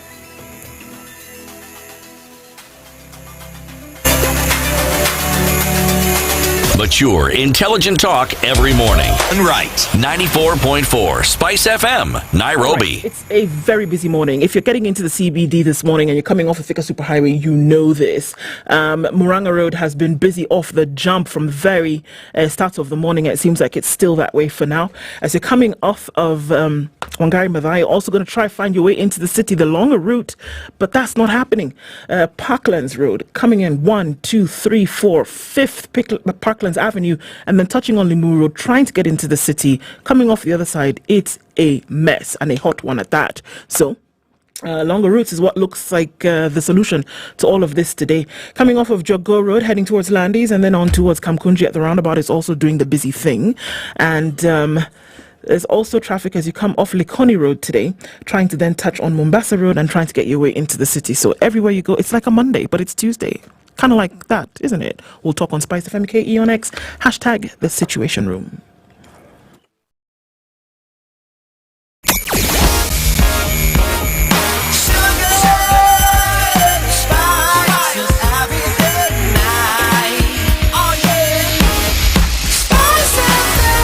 Spice up your life. Mature, intelligent talk every morning. Spice up yourself.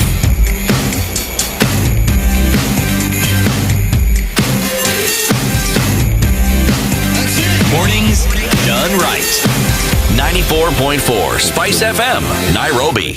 With Senator Sige continues. So, Senator, even as we look at these things, I mean, it's clear, but with how we see things, and we talk about 7 million people, and we talk about the things that we are dogged by all the time, that, you know, we'll say there are no resources, and that's the slapstick answer you get for a lot of this agitation or trying to get people to be on the side of right.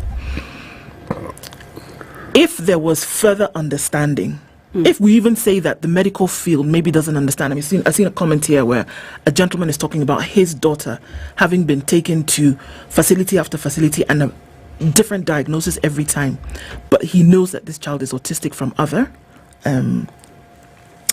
research.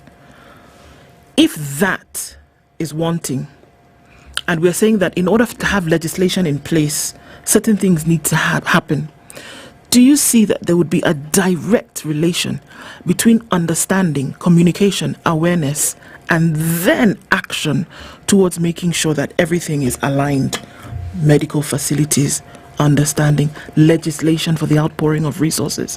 If there was a further understanding about what really happens with these disabilities, would we see then there would be a direct correlation then between that understanding and action? I think absolutely yes is my immediate response, because once you understand a thing, then you can access research about it, and then you can legislate around it and, you know, put in place regulations, but you have to understand. It's just like when stakeholders come to my office or call my phone or email me and they tell me their problems. Once I understand it, that's when I can, after I listen, that's when I articulate and then look for legislative solutions. That's how the process should go. And the problem, I think, is that there are many other issues that precede disability in people's minds. People prioritize many other things over disability. And in my research, even in inclusive design and transport systems, there was an activist in Bangladesh who said, when the cuts come in any budgetary allocation, they always start with disability because it's not prioritized. That's what, you know, suffers first. And so if we don't have that understanding, then of course we cannot then, you know, go down the correct procedures and solve for these problems. But I think people just need to start taking it on board, you know, on their own. How do we get people to do this? I'm asking this because I'm thinking of this cadre of worker. We formerly refer to them as community health workers. What do we call them now? Community health promoters. Promoters. Yes, exactly. Now, part of their duty is to try and determine at the very, very basic level certain things that may require medical attention at perhaps a health facility or an upscaled health facility. So it means they have to be trained to diagnose. Now, we've had studies in this country that have shown, specifically with malaria, pneumonia, diarrhea, you can actually train people to actually identify, take it a step further within the community, get people who will give you some oral treatment that will sort of like waylay the adverse onset before someone goes to hospital. What am I saying? I am saying the attention that is given to healthcare workers beyond simply having healthcare promoters, the training so that disabilities of any nature can be picked up. You tell them, if a child is 3 months old and does this, the child needs to be taken to hospital so that people can understand. If a child is 6 months old, why this long preamble? There are those who argue that autism can be prevented.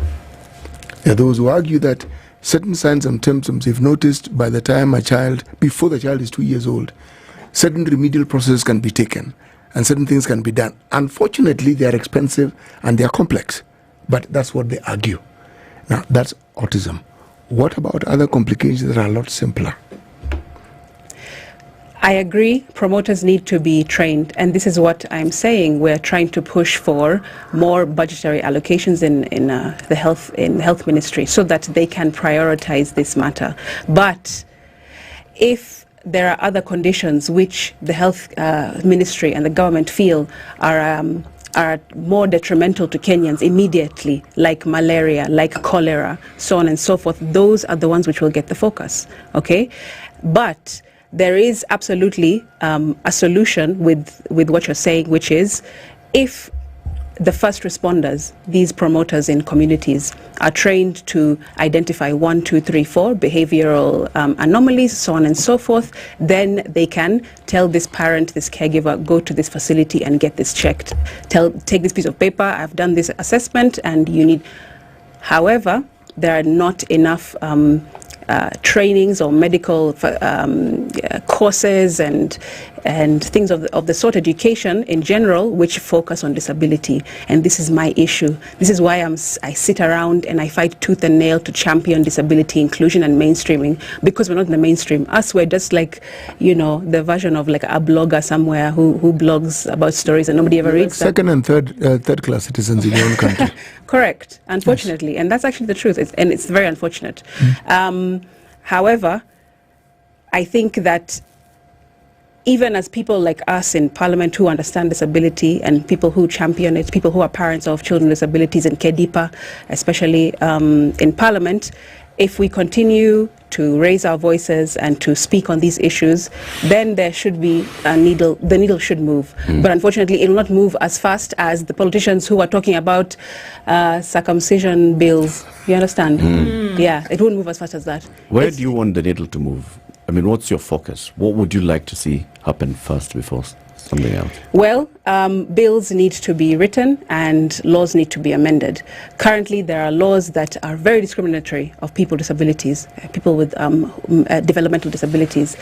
Our laws, our constitution says that if you have mental disability, you cannot vote, you cannot vie for elections. The Marriage Act restricts people with developmental disabilities from choosing to marry and having children, right? The Penal Code talks about how people with developmental disabilities cannot choose or consent to sexual activity, for example. The Mental Act, of 2022 also has restrictions with regard to people of, in quotes, sound mind. And when people don't understand what this sound mind means, it's very broad. People of unsound mind or people of sound, what does that really mean? That needs to be redefined, because that was written back in 2010 when the Constitution was. If you weren't here, I would have made a snide comment. Do it. Well, people who are not of sound mind, they're mostly found in the house you belong to, Parliament. If you look at the decision-making process and the priorities that those people have, one must question. You have to doubt the soundness of their mind, given the mandate that they are elected to do. Or you have to question who put them there and why. Now that, my dear, is the heart of the matter. Correct. Yes. Yeah. What is the intention of putting people who are manipulatable, people who don't have msimamo? Okay. So legal reform is important. You have a bill that you're sponsoring in Parliament. Have you championed, Senator, any sort of coming together of people who can start reviewing all these laws that you've said and start drafting proposals to amend them? So my PWD bill, which passed in the Senate unanimously last month, 21st of February, alongside Kenyan Sign Language bill, and as the startup bill as well, have provisions that will subsequently repeal or amend relevant acts, subsidiary acts, okay? For example, what I'm talking about in terms of Marriage Act, there is a clause in my bill that talks about giving freedom of choice of who to marry, even if you have a disability or not, and that will automatically amend the Marriage Act in that area. So there is things that are very many good provisions in the bill, and I've done a lot of work, like I told you the last time I was here, with stakeholders of all diverse disabilities, parents, people with disabilities themselves, even children. I've even had kids sit down with kids and hear what is it they want, what is it they struggle with in education, and that's why I put together the Learners with Disabilities Bill, which was passed in Senate last year in November. And so there are moves that we are making in Parliament that I'm trying to push for, but at the end of the day, the implementation will be, what they say, rubber meets the road. The implementation. That's when the rubber meets. Is it automatic that if the PWD bill, for example, passes and is assented to by the President, it automatically repeals those clauses in the other bills?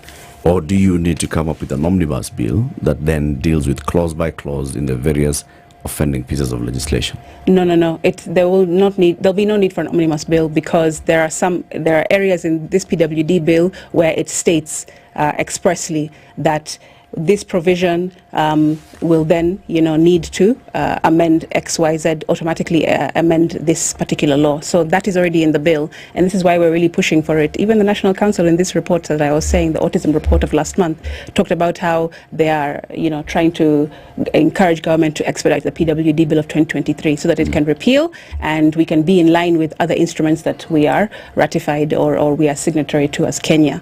But also, I think that there is a need for people like you guys, media, to also speak about these issues and put them at the front of your, news pieces and prioritizing them in your programming, things like that. Because how many people listen to me in Parliament versus listening to SpiceFM every day? Sure. I mean, there's also the assumption that it needs to be somebody who's experienced a condition of disability, somebody who is. It needs to be that person who champions it. And can we not now take ourselves away from that no, we're dealing with people, Kenyans, who need the help, who need the support. Yeah. But I think we must also disabuse ourselves from that notion that it must be somebody who is with disability that will then be the one to champion. Correct. I think we need to remove ourselves from that line of thinking, because if we continue doing that and we are the minority, we're the smallest voice in Parliament, in the executive, in judiciary, then it'll not move any further. I'll give you an example. Leonardo DiCaprio is a champion of climate change, right? Do you think that Leonardo DiCaprio grew up being a climate change activist? No. I actually know somebody who Leo DiCaprio sits on his board at his organization, some Dutch guy, and he told me that lots of people with status are always looking for a cause that they can get behind to improve their image, right? It's just a thing. You guys know that you're in media. So it's just like somebody gives you a pot of issues and you just sort of pick a paper and say, okay, this is going to be mine. Champion this. Correct. And so people pitched to Leonardo DiCaprio to say, listen, this is what's going on in the world, climate change this, if we reach 2%, we're going to all melt and turn into water, etc., etc. And he took that on as his primary cause. And look at what he has been able to do with it, with his platform and with his influence. Not because he's an expert in the field, but because he's got a loud voice. So now... And because a lot of people listen to that loud voice. Correct. Yes. And he's a celebrity. And he is a white, middle-aged man. That's, let's not get into that. But anyway, but I have an intersectionality. I'm a black, young woman with a disability. And I'm not the loudest voice in politics. Don't worry, you'll get there. I will get there, indeed. But for the moment, what I'm trying to push is that more people join this cause. Even in KEDIPA, as the Secretary General in KEDIPA, I said to the chair, Tim Wanyonyi, I said, we need to get more members in here who are not people with disabilities alone. We need to get parliamentarians who have kids with disabilities, who just care about the subject matter, because if we just stick together with just the 12 of us, we will not move. It will not be efficient. It will not be effective long term. And so that's why we've been able to get more members within Parliament to join KEDIPA, even though they're not with a disability themselves. But what I'm trying to say is this, that more people need to understand that this is important, because statistics are showing us as well that by 2030, which is only in 6 years time, by the way, right? 46% of those aged over 60 will be classified as disabled. So parliamentarians who are there now, those who are our seniors, are going to join this club according to these statistics by WHO. Correct. Whether they like it or not, it's going to happen. You're going to have impaired hearing, you're going to walk a bit slower, you're going to be bending, you'll be walking like a penguin side to side at some point. You will be in this category. And you'll be seeking to replace body parts. They already are. With platinum. Right. Right. But when you talk about getting the voices louder by increasing the numbers of people who join in this chorus, people who live, people who have, all these things we're talking about, these individuals belong to families. So it isn't as though if one has a disability, the entire family has a disability. No. People who are close to you will know, because they'll be affected by someone's disability. That is where you garner the numbers from to start off with. Because when you garner the numbers, these are people who at least have an idea. Those people who have been known to lock their children up, they have an idea. And these people who have these children have cousins, and the family network makes this group huge. Right. Let me just touch on this point of lock their children up before I come to that. I have this theory that I've been playing around with for a couple of years now, which is that are people locking up children with disabilities or their loved ones with disabilities as rejection, or is it as protection? Because they know the kind of society that they're going to be letting these PWDs into.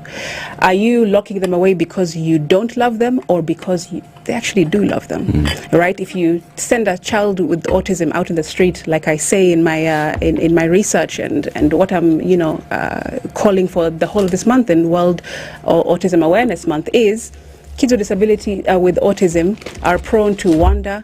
They're prone to sort of like get lost, get kidnapped, because they don't have good communication skills, because they are socially awkward, they have involuntary actions and behavior, things like that. And so they are more prone to dangers, of the earth, in the earth. And so their parents, what's the alternative? I'll just keep my child at home. They're safer there. Not because I want to isolate them, but because this country of ours does not protect my child, so I need to do it myself.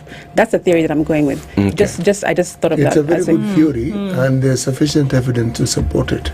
Right. So we need to also, as a society, start giving a bit of a break, cut some slack for some parents. In the studio, sat in that seat, an intersex individual. The support she had was from her mother. Okay? She didn't have any vast education to speak of, just a mother. Now, this young lady ended up is now a student leader. She is an advocate, and she speaks loudly about the state that she is in, what she was born with. And when somebody openly speaks about it, and the more people hear it, then the more people are exposed to it. You can no longer pretend you don't know. Correct. You do know because you've heard. Same thing with what we're saying. One just doesn't stop talking about it. It's not complicated. You just keep talking. You have to keep talking about it. We do. Well, I do, and that's why I continue to push bills. I've got 4 bills that I've already pushed. I've got 6 more that are at pre-pub stage within committees. So those are 10 bills that I hope to have pushed by the time this term is over. And that will be, as at least I hope, sort of like you say, and the needle moving. But absolutely, people around the PWDs need to come and sort of like push this agenda. And even though they're not as informed, maybe they don't feel like they understand it very well, or they're a little bit scared of being ostracized by their peers, their neighbors, their communities. A lot of the time it's fear. Like if I come out and say my child has XYZ, then I'll be looked at this way. I'll be told you're a witch. I'll be told you are, you're possessed. We need to do exorcisms of you and your family, so on and so forth. Our culture, must say our culture. It doesn't help. This is why white people are, this is why the West are forward, because they're more open-minded. And unfortunately, we are not at that place yet. But once we start becoming more open-minded, through the society becoming more accepting of disability, of people who are different from them, people who move differently, speak differently, think differently, act differently. Once as a society, we're just like, okay, yeah, that's a normal thing. That's okay. That's just normal. Like, that's just who he is, Then we give a little bit more room to these parents and families to come out and say, like, okay, I feel a bit more confident speaking up on behalf of my child, on behalf of my husband, on behalf of my brother, etc., etc. Senator, one of the things that you mentioned in the conversations today is about budgetary allocation that go into supporting PWDs in the country. Do you, as KEDIPA, have a position on the next budget?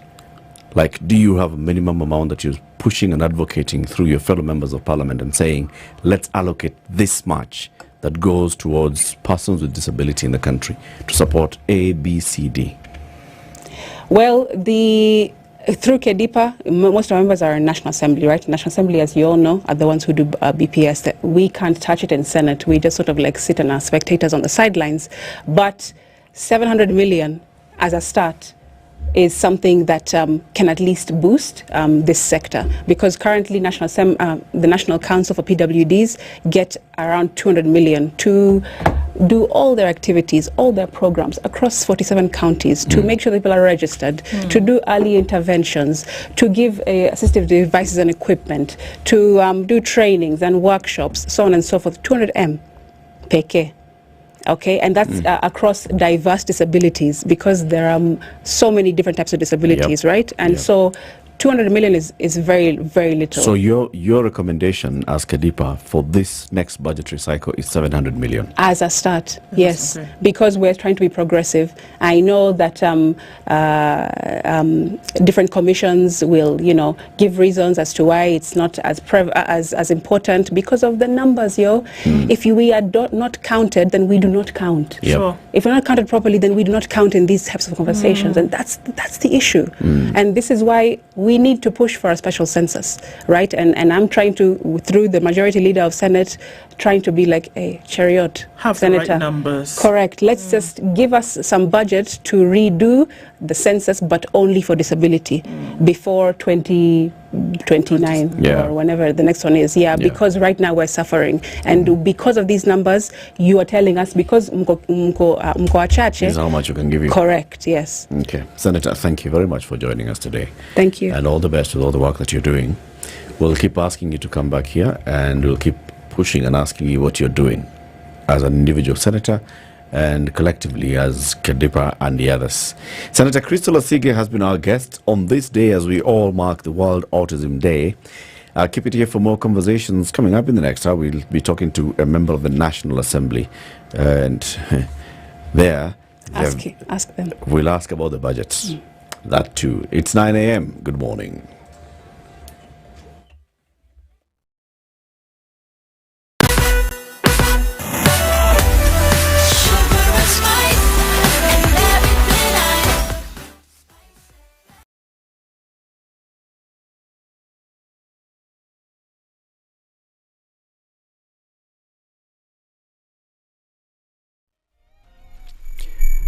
Good morning, this is Newswam Dennis Aseto.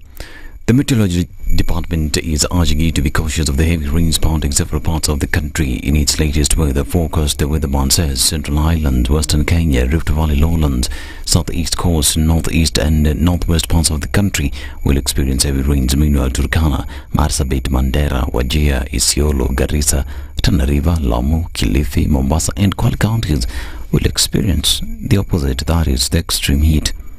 Rarieda Member of Parliament Otiende Molo has said that there is need for the National Dialogue Committee report to be implemented immediately. In an interview with KTN News, Otiende said that the delay may paralyze some of the activities of the Electoral Commission (EBC). We need to have that discussion sooner so we get it out of the way. But the two things that are most urgent, first is constitution of the IBC commissioners in a bipartisan manner. Secondly is agreement to amend the constitution so that, especially Article 89, so that we can extend the time within which, you can do delimitation of boundaries, because that period has passed. The last time it was done was on 6th March 2012. Otiende has also criticized the National Assembly Majority Leader Kimani Ichung'wah for saying that the DAP-K Party leader Eugene Wamalwa has no right to discuss the implementation of the NADCO report because he did not support it despite being a member of the committee that prepared the report. The protestation by Wamalwa, it is not that he was in disagreement with what the report contained, but his protestation was that there are others which should have been contained in the report, especially relating to the cost of living, which was not included. And therefore you cannot fault him for saying that what's in the report is not being recommended. His statement comes just a few days after some Azimio leaders claimed that the government of Kenya Kwanza is plotting to cripple the implementation of the report.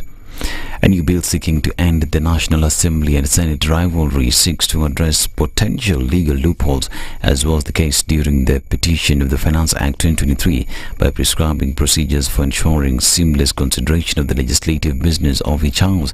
Part of the key issues against the Finance Act 2023 was whether the finance bill required the concurrence of the Speaker of the Senate. The petitioners argued that Senate did not participate in the legislative process of the then Finance Bill 2023, yet the Finance Bill concerned counties since it contained provisions affecting the functions and powers of county governments such as housing. The respondents, which included the National Assembly on the other hand, argued that as the Finance Bill was a money bill and not a bill concerning county governments as contemplated in Article 110 of the Constitution, the concurrence of the Speaker of the Senate was not required and the participation of the Senate was precluded by Article 114 of the Constitution. Now, a man cautioned by the Cabinet Secretary of Defence Ednah Duale last week has recorded a statement with police in Eldoret town saying strange people have been following him. Wilson Tor Chepsilonge, whom Duale told to keep off a Kenya Defence Forces recruits training school land in Kamagut, Uasin County, recorded the statement at Eldoret Central Police Station saying he fears for his life. Chepsilonge, a retired teacher, claimed that some cartels are interested with the 3,500-acre parcel of land belonging to one of the 500 members. Now, a family in Kimawarani village in Nyeri County is mourning the death of a 7-year-old boy, Shadrach Mosigesi, while 3 of his siblings remain hospitalized after consuming suspected poisonous cassava. The devastating incident occurred when Naomi Kerubo, the children's mother, prepared cassava obtained from a neighbor for lunch. Soon after, the family became ill, with symptoms of food poisoning appearing late Friday. Now, reflecting on the harrowing ordeal, Kerubo described the distressing moment when her children began to exhibit alarming symptoms. This is Newswire. Dennis Aseto. Good morning.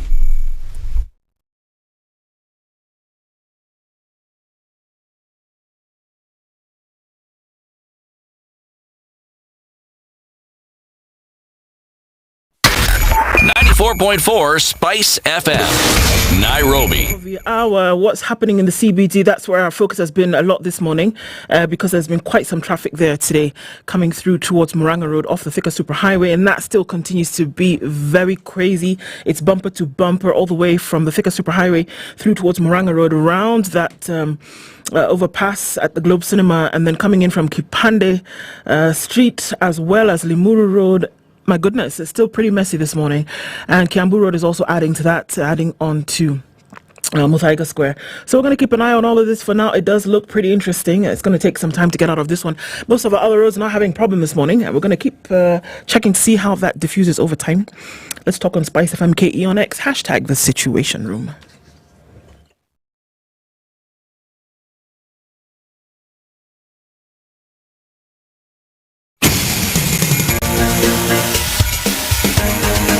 This is The Situation Room, the home of hard-hitting political commentary and penetrating insights about the state of the nation. This is a talk radio experience like no other. The Situation Room, a place for hard truths, debates, and elevated conversations. The Situation Room, witty, political, engaging, deep, controversial. In the room, we have C.T. Muga, researcher, academic, seasoned political observer, a fountain of wisdom in these politically uncertain times. Ndu Okoh, Nigerian by birth, Kenyan by choice, communications expert, Pan-Africanist, a truth seeker and believer in people power, and Eric Latiff, agent provocateur, the man in the chair, seasoned journalist, news hound, a man who believes in punching up, not down. This is The Situation Room, 7 minutes the only way to... We're on to the final hour of The Situation Room this morning. How are you doing? Thank you very much for tuning in. And the conversation about autism, and as we mark World Autism Day, but also, of course, we've been wanting to have this conversation about caregivers. Yes. Right? Last week we had one caregiver, a mother of 2 children in the autism spectrum. Yes. And we just had the experience that she had to go through.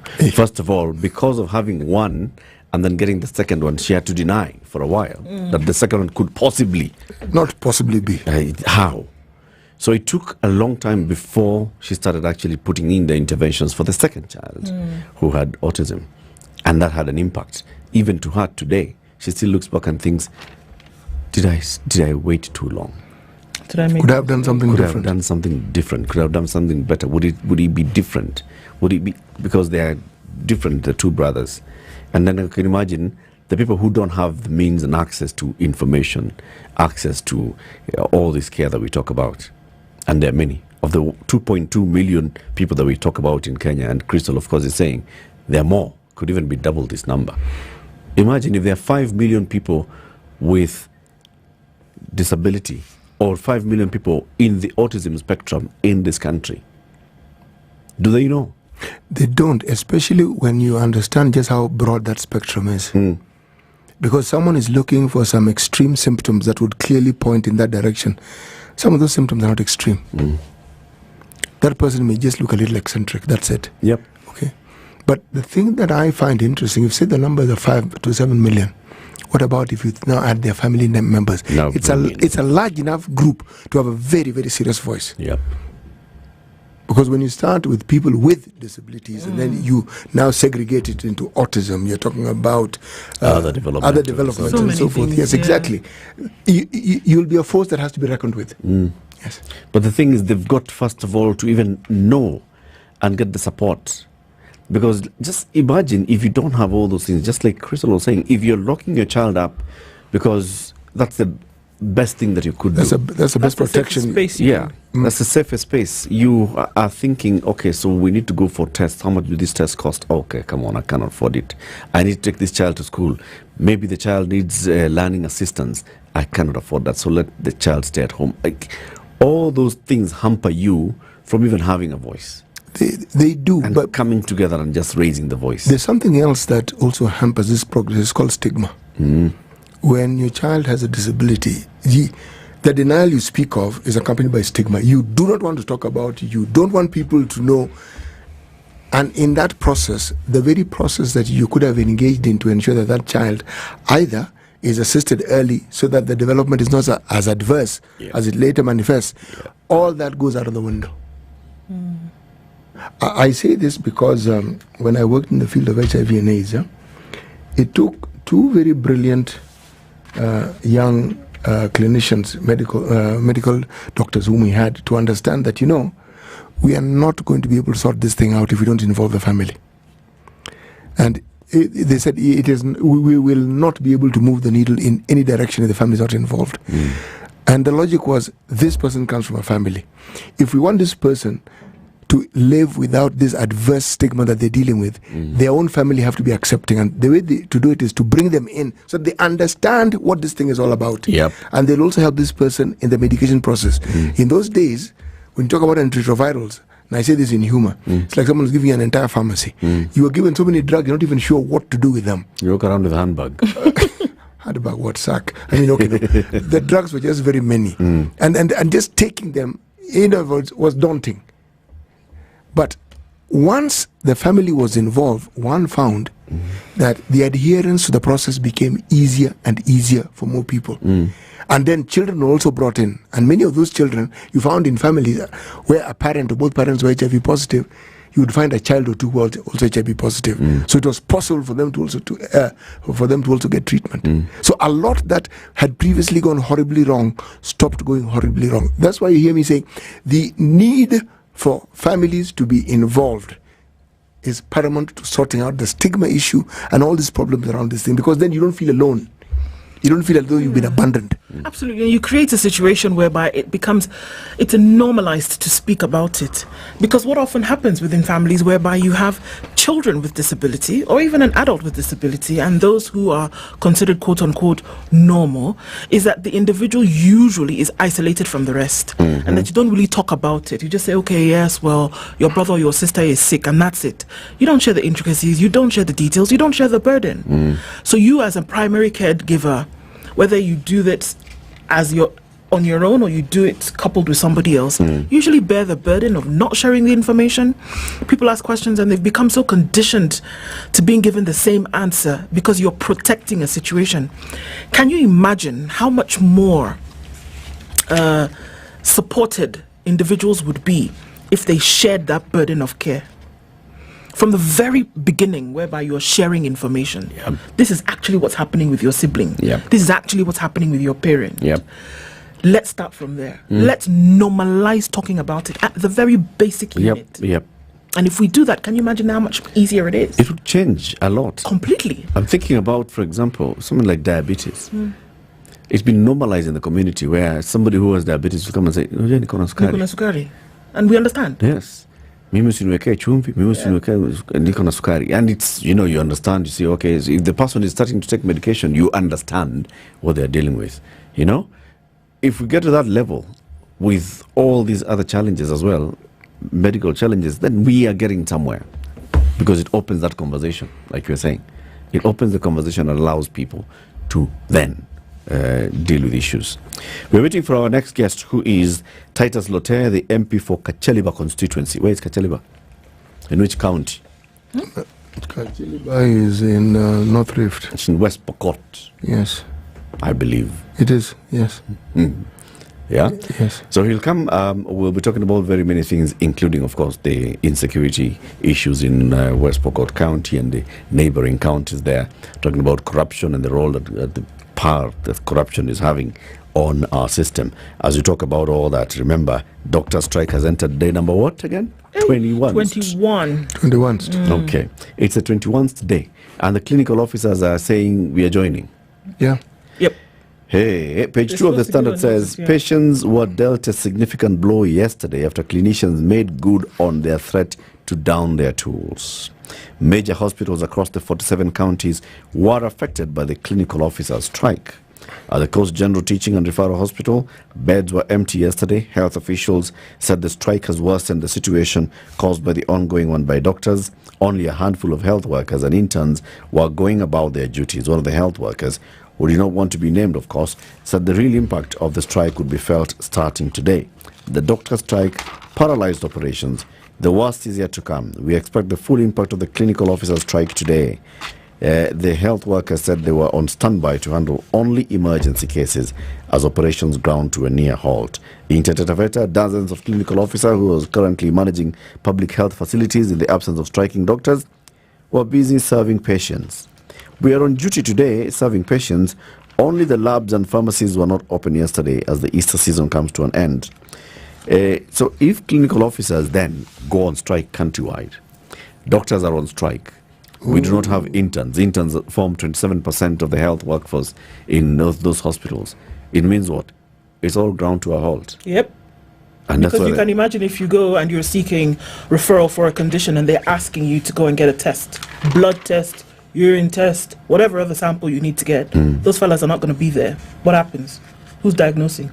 It's crazy. It's going to get crazy because clinical officers are actually the people that you'll find in very many level 3, 4, 5s. Okay, 3, 4s, Yes. right? No, you take it to 5. Even into 5s, you'll find clinical officers there. Those are the ones that we call daktari. When you come and see, you find the daktari is a clinical officer. Those are the ones we come across. And if they're not there, if the interns are not there, then if the doctors are not there, it's all ground to a halt. Questions are being asked as to why President William Ruto has maintained a studious silence as the ongoing medics strike gets more intense after clinical officers downed their tools yesterday. The strike has paralyzed services. The president, who directed the head of public service, Felix Koskei, to seek a solution to the strike, has been silent as Kenyans suffer. This is according to the Standard today. The president is just quiet. Yes, he has directed the head of public service, can you organize this meeting? Can you move on? But I support his silence. Why? Because, I mean, there's a whole minister with an entire ministry that's supposed to deal with this thing. And then, just in case you require an interdisciplinary approach to this thing, or interministerial, what do? You send head of public service. Precisely. Bring together everybody. Exactly. What is it for him to speak about? Yep. If he speaks and starts doing things, you'll say he's micromanaging. Exactly. His silence is fine. let those who have been tasked with their duties manage those duties. Let us see how well they can manage it. Because the moment he speaks, he's managing it on their behalf. No, let them manage their respective ministries, whatever task they have. This is not something that is beyond their solving. It is actually not. And they need to start with something that, Eric, you've been saying for the last 4 years. It's not a month. Just try and speak the truth. Just speak it. No matter how bad just speak it and say, no matter how bad it yes, is. this is where we are and this is what we can do.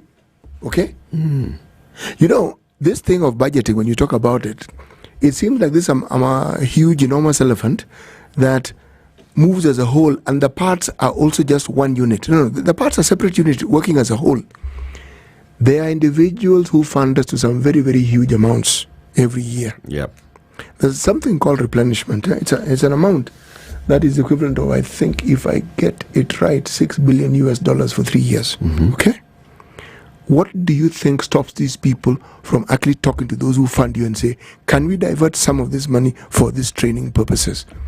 Or have they tried? The people said, the last time we did this is what you did. So we're not giving you that money again. No, 18. Yes. Exactly. And every year, we get something like 42 billion Kenyan shillings towards, again, just giving us money for HIV and the related services. Now, that amount of money is not spent. You can't spend 42 billion shillings at once. You spend it in installments. Even when you say you have a budget that has been given to a ministry, it's for a year. Okay, we know the money, you're not giving that entire amount at once. We know that. But what stops you from taking, you say, this particular department isn't working too well, doesn't need too much money. Let's take this thing and move it here. What I'm trying to say is, anyone who wants to solve this problem will find a solution for it.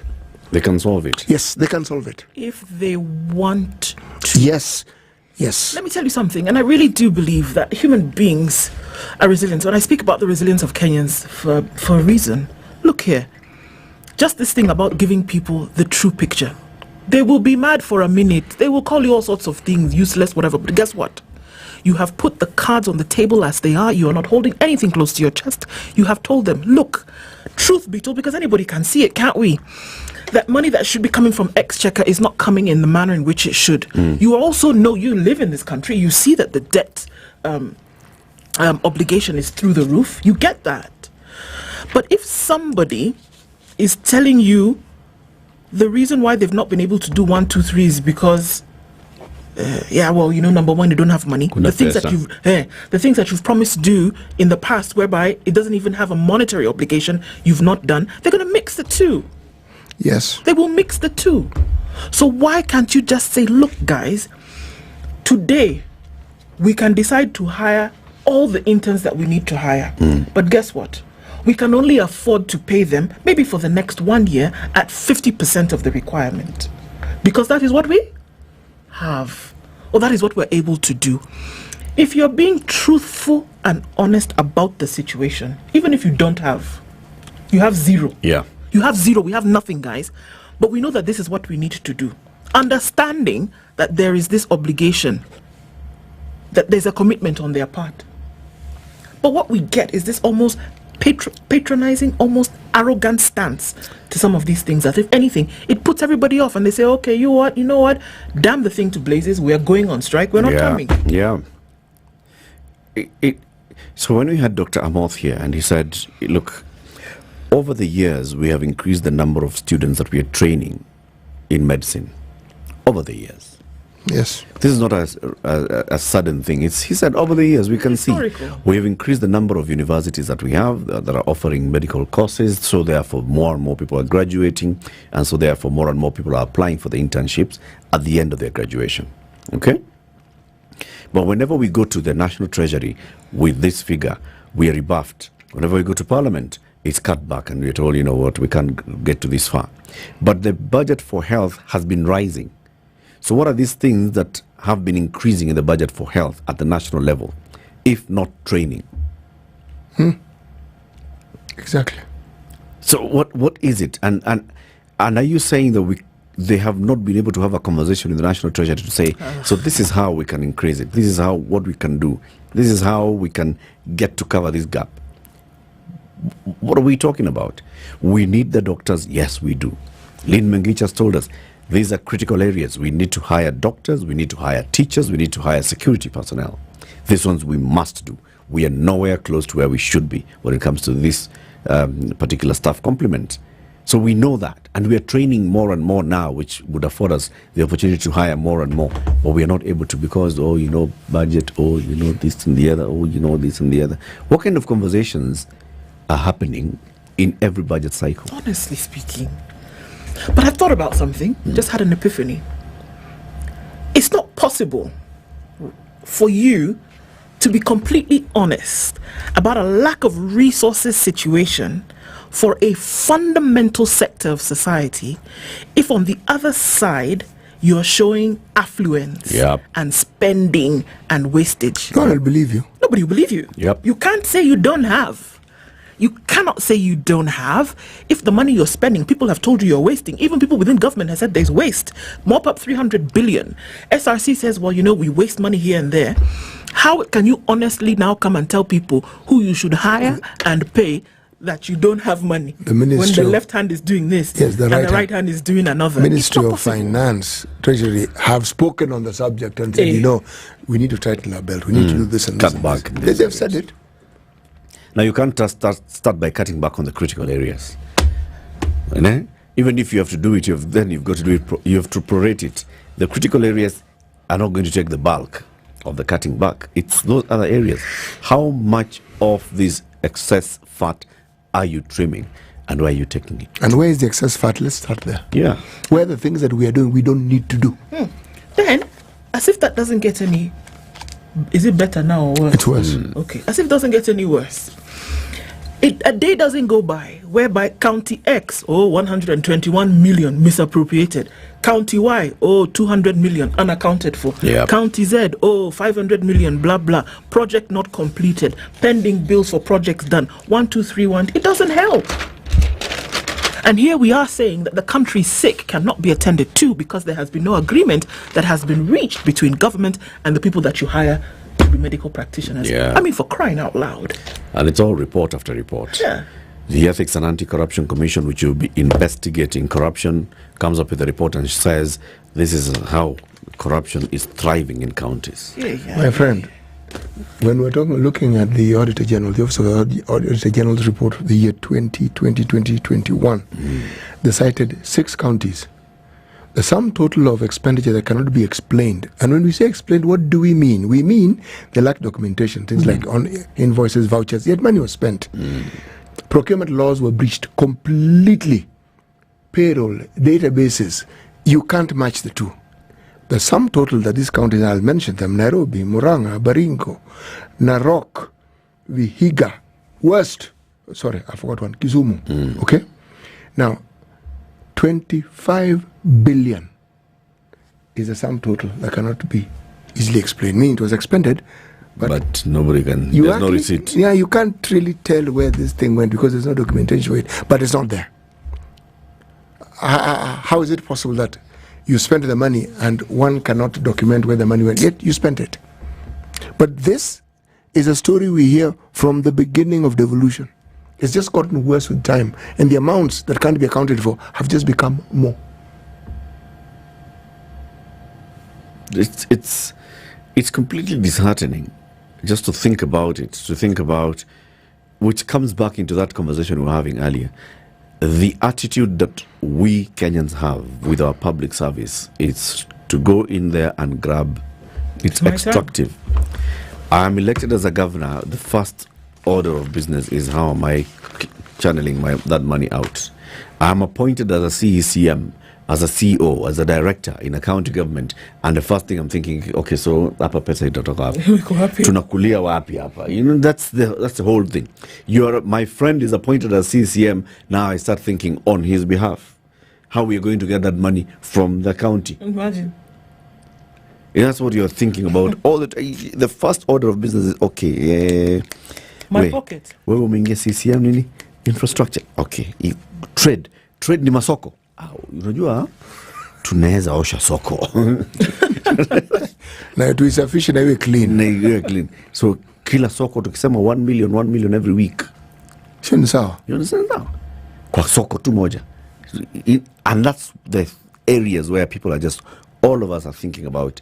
Then when we eat all the money, we'll sit back and say, you see now, national money. You said with national government. National government. You know, there's allocation that are supposed to come to us. It will not come. It's not come, and then how are we supposed to do this, and how are we supposed to do this? No, we are not hiring. Now, you see, I've already reached the threshold. I have gone past 70% of my revenues going to recurrent. I've already broken the law. I cannot hire more people, because if I hire more people, then it'll be taking me to 100% of revenues going into the current expenditure. You see, I can't do that. Now, you see, now I have a problem. You see, now this and the other. And you know very well. The explanations are lengthy. Yes. They're lengthy. You know, there's no day that passes when we don't have an article where we are looking at there's a report of the Auditor General's report on a particular county. See, one of those counties, again, is on page 6 of the Star. Baringo flagged over 6 billion spending. And you look at the amounts, and you're asking, look, it can't be that the people in your accounts department do not know how to account for these things. They do. By the time you have a chief finance officer, these are people who understand what they're supposed to be doing. Year in, year out. We have 47 counties, and then you're told something like around 3 or 4 counties around don't have too many issues. Don't have issues. Out of 47. Yes. So the others? My Lord in heaven. So how do you explain it? And it goes across the board. I mean, yes, we're talking about the doctors, but then it goes across the board. The children that you're carrying into your future, you don't send in capitation. You know, I thought about it the other day, and I thought, okay, yeah, well, you know what? Head teachers and schools are kicking up a fuss in terms of money that has not been sent in terms of capitation, right? And then Dr. Belio Kipsang said, well, you know, you people are making noise about this, and actually the money that we're supposed to be sending you is actually for tuition expenses. Oh my goodness, that's even worse. That the very money that you're supposed to be sending to make sure that tuition and all relatable expenses are taken care of, you're not sending that. That's a problem. It's a problem. It's a big one. Come on. If then they were able to concentrate then just on food, and you say everything else you guys take care of it, or the other things that are necessary, they wouldn't have a problem. They will take care of those things. But the very fundamental you don't do, so they cover for that and hope you will send so that they can make up the balance. When are we going to get serious? You know, I was thinking about what you're just saying. Well, this long weekends are good. You have a lot of time to pontificate on matters. And I was thinking, all this explanation, how are we to understand them? Are we to understand that the relevant ministries like the Ministry of Education simply have a huge budget, but they haven't actually received the money, so they cannot simply pass it forward? And so, caught in this situation, they don't know what to say, so they keep regurgitating things they've said before. Scenario one, they were given the money. And the money went to destinations it shouldn't have gone to in the first place. And explanation is a bit difficult. So you keep saying, next week. In fact, by Tuesday, the week after that. It was supposed to be Thursday last week. No. We've heard this story since the beginning of the year. We're now in April. By the time we close school on Thursday. Had they told us this yesterday, on April Fool's Day, it would have been okay. You know, said, it's April Fool's Day. People are allowed to say crazy things. Yeah. But they were saying it on days where you can't allow for it. And it doesn't end. And yet, the students have gone to school. The issues that bedevil students who go to school and the teachers and the entire education system hasn't moved. The problems are still the same. But they're getting worse with every passing day. Yep. So, at what point will we level this so-called playing field? Hakuna. It won't. As we go into the break, Paul Nje here has drawn our attention to a certain story, and I found it on CNN.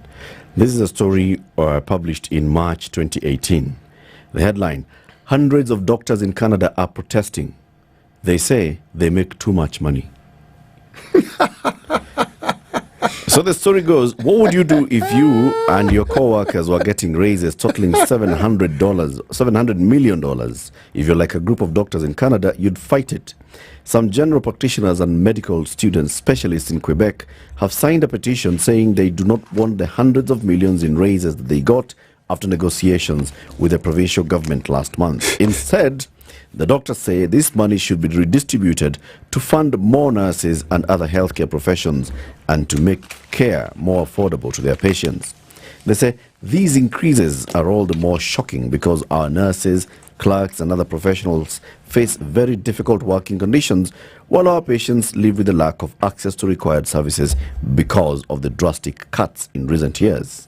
The only thing that seems to be immune to these cuts is our salaries. So far, more than 700 physicians, general practitioners, specialists, residents and medical students had signed that petition, which was up since February 25th, and this article was being written on the 18th of March. So they were saying, you know what, no. Attitude in public service. Kabisa. They understand what it is they got themselves into, what their mandate is, and saying, no, we know what our mandate is, and this is not the way to go. Already the money we've got in, okay, can you bring the money, yes, but distribute it. Can you pay nurses? Can you pay clerks? Can you pay other people? Can you make sure that we are building more facilities that people have better access to healthcare? Yeah? Can you imagine if it started like that from the president? And then it cascades down. It cascades all the way down. Ati mnanunulia gari mpya. Staki. Ile gari Kibaki alikuwa nayo, alienda wapi nayo? Alienda nayo? Hapana. Kibaki si kama moyo yako wewe kwama kwa matope. Yes. So this car is fine. I can use this one. Use Kibaki's car. Nini mbaya? And we go on like that. Can you imagine? Ati mnakula nini? Mimi nimelelewa na doma. Yes. Msiniletee hiyo kitu mnaita Solomon. Washa wageni wakikuja wakule doma. Shakura ya maumau. 27 minutes to 10. This is the Situation Room, the only way to start your day. It's critical that people pay taxes. But then taxation has to have a limit. When you start overtaxing people beyond certain limit, then this is now we call robbery with violence. We are all struggling, but we don't show. If you're not doing well, shame on you. But you have to say, I'm broke and I'm struggling. We are not okay until everybody is okay. We are pretending to have political parties. Why don't we just be honest? And we say, these are the Luyas, these are the Kambas, these are the Kikuyus, and we find ourselves in Kenya. You know, with politics and leadership, no matter what you do, there will always be a complaint. There will always be the assumption that you're either stealing or you're not doing things right. As a leader, don't fear. If you know you're doing the right thing, you've thought about it, you've got an expert advice, do it, then understand later. This country, we don't need prayers. Prayers is between you and God. Good governance and thinkers who care about the country and not their stomach. That's what we need. The Situation Room. Kenya's biggest conversation. I'm being told, this on X, it works, I'm being told that there's an issue that's coming off of Uhuru Highway, and that's why we are seeing the traffic situation, as it were. Uhuru Highway towards University Way is closed.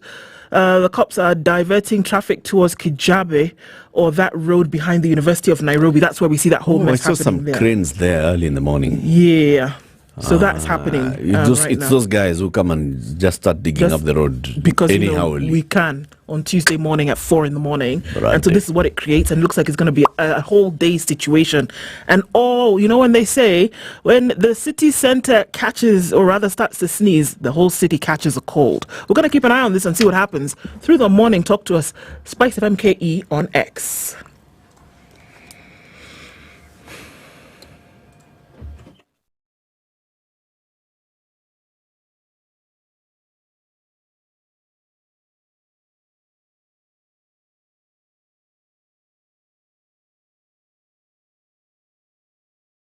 Mature, intelligent talk every morning.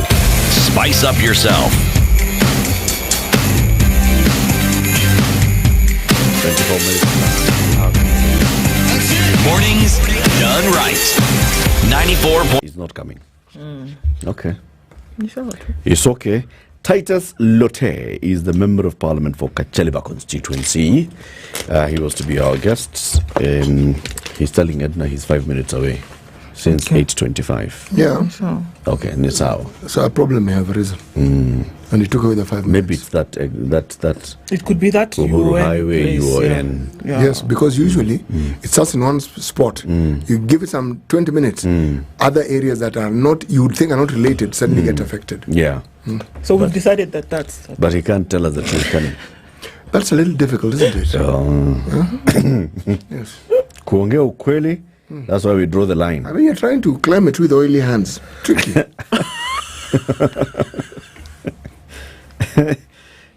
Just a little bit. Hapo ndio iko shida. Tricky. Hapo ndio iko shida. There was a story that you were to tell us, City, in the Star. Yes. What was it? Remember the headline? I'll talk about the alarm raises youth ditch condoms for that tablets. one. Yes. Yes, I had not forgotten it. Condoms in WRC and stuff. Tell us the story. Yes. You know, according to the latest HIV statistics, they say 75% of all new infections, and the new infections in this country are 22,000 every year, okay, happen among young people between the age of 15 and 35. Now, why is this age group important? This article talks about a situation where you asked a question, and I will answer it earlier in the morning. Pre-exposure prophylaxis, PEP as it is called, okay? You take drugs, the ARVs, for 28 days. The understanding is you start not 10 days after you think you have exposed yourself to you have had unprotected sex, but within 24 hours, maximum 72 hours. Right. Okay?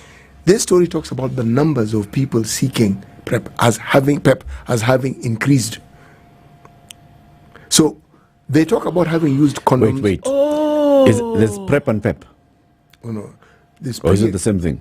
Pre-exposure prophylaxis, yes, PEP, call it PEP. So pre-exposure means you take it before you get to an... Yes, there's pre-exposure and there's post-exposure. Right. Okay? Now, what then happens is they claim the condoms burst. They claim something was wrong with the condom, whatever the reasons. But the numbers have increased. Now, the problem is this. For it to work, you need to take the ARVs for 28 days. So there's a challenge of you adhering to those 28 days. Excuse me. So PrEP is an ARV? Yes. Oh, they're all ARVs. Okay. And once you go into the PrEP within 24 hours of... 24 to 72 hours. 24 to 72 hours of having been exposed to a situation that could have... is making you think. Yes. You must then take them for... It's 28 days. 28 days. That's the length of time you're supposed to take them for them to work. So it's not a one-off? The one-off is 28 days. But you just do it that once. You don't have to do it for life. Remember, ARVs that are given to people who test positive is for life. Yes. Yes. But then this one, unlike the other one, the morning after is what? How many pills are they? The P2s and stuff. 2. If not 2. No, 1, I think. So you take one and then you take another one. Is it not 2? No, but it's changed over time, so I think... So now it's just a one off. Yeah. This one is like 28. Yes. And this one every day, every day. And then it's on 100%, just so that you understand. It's 2, I'm sorry. For P2s? Yes, it's 2. You take one. You take one and then 24 hours later you take another one. Yeah. So 2 pills. Yes. For this one, if you go within the first 24 hours and you start... 24 to 72 hours yes. And you start, you have to take for 28 days consecutively. Yes. Without fail. And also the same regime and applies. You take it at a specific time every day. You choose a time and you take it. So in this case, No, it's all right. So in this case, when they're saying that folks are ditching condoms for PrEP... No, they're saying the number of people... No, it's not PrEP. It's PEP. Yeah, PEP. Post-exposure. Post-exposure, yeah. Yes. They claim the condoms didn't work. That's how they got exposed. So that's why they're going on PEP. Yes. Because the condom didn't work. So that's the excuse they're giving. That's what they say. So basically, what we are inferring is that many of them are going into unprotected sex. Knowing full well that they can go on PEP. I'll go and get onto PEP. Which is dangerous. Do they know that they are going onto PEP for 28 consecutive days? They'll be told when they may You're given a whole link and told if you're taking at 8 p.m., it's 8 p.m. There's counseling. Okay. There's called adherence counseling that you will be subjected to, and you'll be told, okay, we've got it to make Ugach. This is Is that what they say? We got you. This is the process that you are going to go through. And it is explained to you, and the importance is explained to you, and you're told if you have any query, you keep coming back. And by the way, the counselling is not at 2 minutes. No, some half an hour where you give and take and you talk. This is what is supposed to happen. This is what's supposed to happen. This is why you're taking what you're taking, so that you understand fully. Is it what is happening? That, my friend... Because it sounds like, word of mouth has spread. Usijali, you can just take this thing. Just take this thing. And it sounds like you're taking it a one-off. Because if somebody was thinking, I'm going into unprotected sex, and then for the next 28 days, I have to get into this regime, that already could be a deterrent. Yeah. The thing is this, many young people in this age set, as they're saying, do not wish to have protected sex. It's not complicated. To understand this or to underscore this message, over 15,000 young people were tested during the Safari Rally. The people who are in the process, who do the work of testing people, just to determine your status, stationed themselves 2 days before the rally began as people were coming and so forth. And they say 15,000 people, young people, were tested. The age groups and demarcation are not given, but at least 15,000 were tested. And they said, an event such as this one, the people who are most likely to attend are actually young people. So you want to test them. And this is in Naivasha. And the reason why they're raising this issue is because when you see a trend and there's an upward surge to it, and then you correlate it with the findings that you have over time, you realize we have a problem.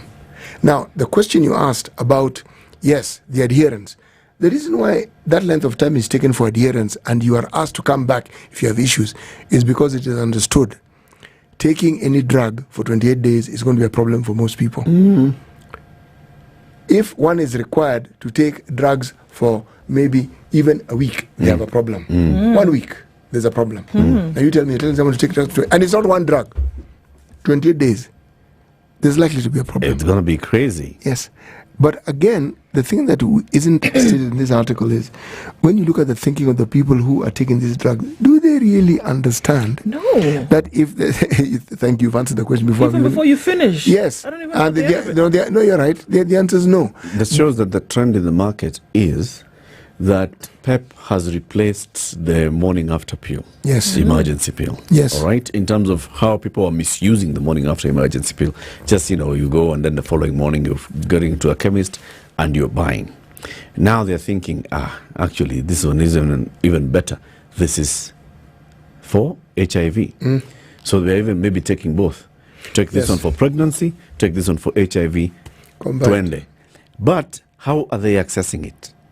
Because clearly it shows that they are able to access it. If you go to a clinic and you can ask to and it's free. By the way, it shows that they're able to access it because of free. They're able to access it without all these other stories of counseling. Maybe somebody bought a whole dose of 28 and is dishing out 1.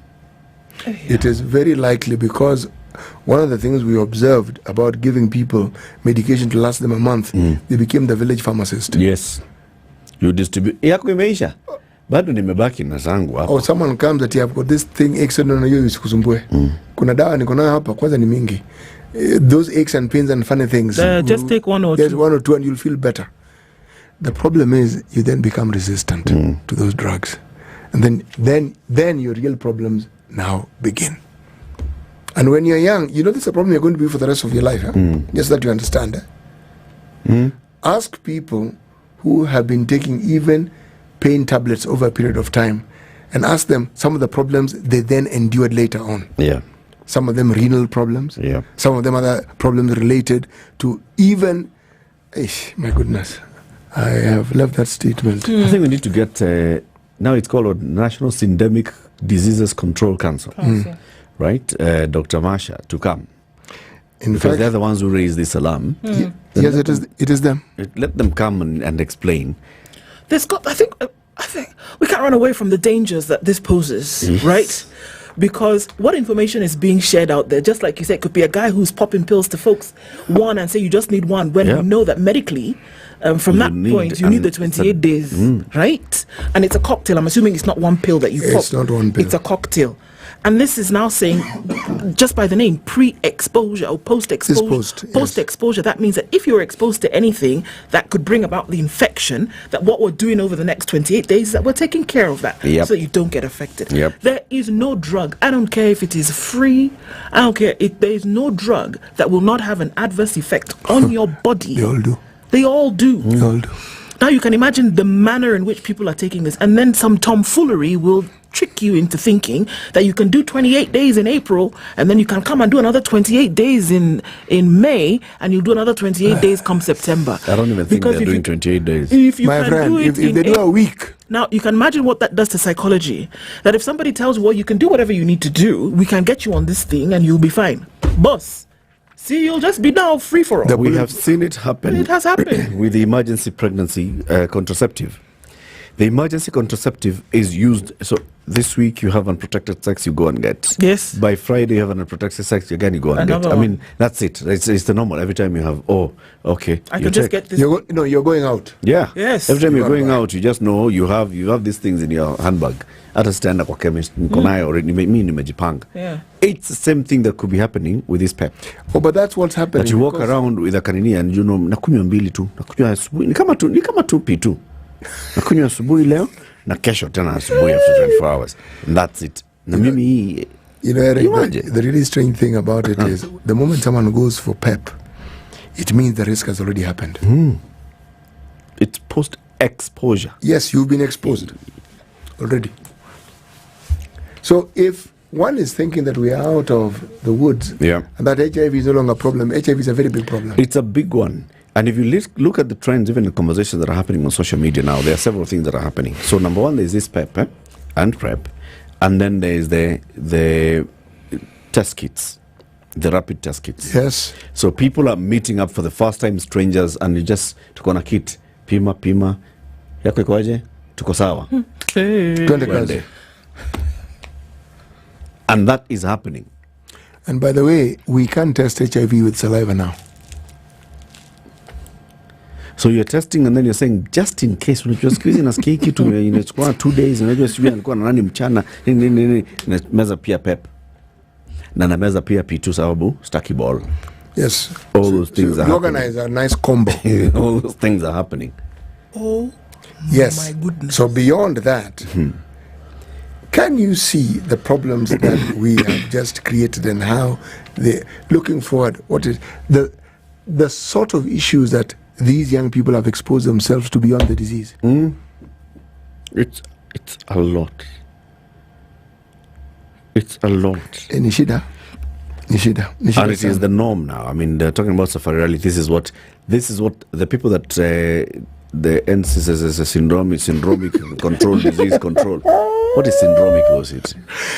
Syndromic, let me explain. It used to be National AIDS Control Council. Now it's National Syndromic Diseases Control Council. I'm going to explain to you what syndromic management means.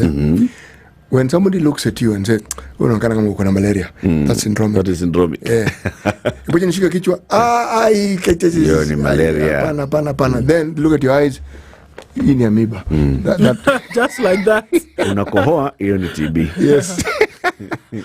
Na unasikia baridi, hiyo ni pneumonia. Bas. Yet, syndromic management is a very key function in medical services.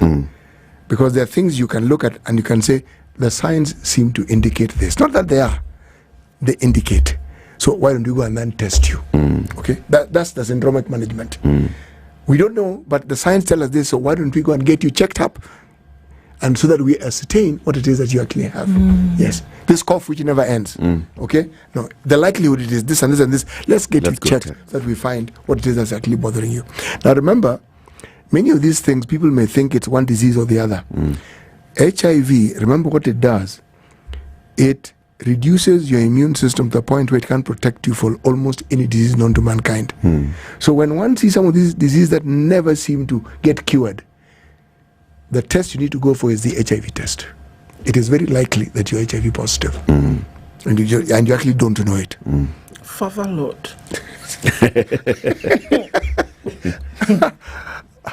Yes, but you see, the thing about HIV, and I think these young people have understood this, Before it was HIV death sentence equals mara moja. Yes, there was no question about it. Yes. That death sentence issued. We message you will live a productive life. We message and said you can even have children who are not HIV positive. All you need to do is take this particular drug. Over time, instead of taking 5, 6, 7 pills, you can take 2, you can take 3. The numbers keep reducing. So, moreover, remember I mentioned the injection. You can have an injection. So instead of taking pills, this injection will last, was it 3 months or 6 months before you come and get it again. Yes. There have been innovations in the field of HIV so that the stigma related to someone carrying a bag full of drugs, okay, as though you, as I said, a pharmacist, ended. Now, because of this, and the ease with which one can get them, and because it is free if you go to a public hospital, it always lent itself to abuse. It's now just being reported that this is what we're seeing. And see, the world of HIV, because of the funding, research is conducted, so people don't just talk. When they're talking is accompanied by figures. This is what we've done, this is what we've seen, and this is what it's telling us. Remember the age that saw huge families simply being wiped out. Place where the prevalence was highest. That generation more or less have died off, so that memory faded. The impact, the really terrible impact has been forgotten. The people who are most affected by that, it's faded. Over time it's faded. But see, the thing about the disease, and because developments have been made in the field, it is not as invasive as it was, but the disease is still there. And it's still affecting people, and it's still reducing the quality of lives that people have. And if you get it today, you will still have it for the rest of your life. You will have it for the because rest there is of your no life. cure for it. There is no cure. You can manage it better, that's for sure, and you can have a better quality of life. Infinitely. Right? But the truth of the matter is that it still remains... yes. It still remains a lifelong disease that one will have if you contract the virus. It is.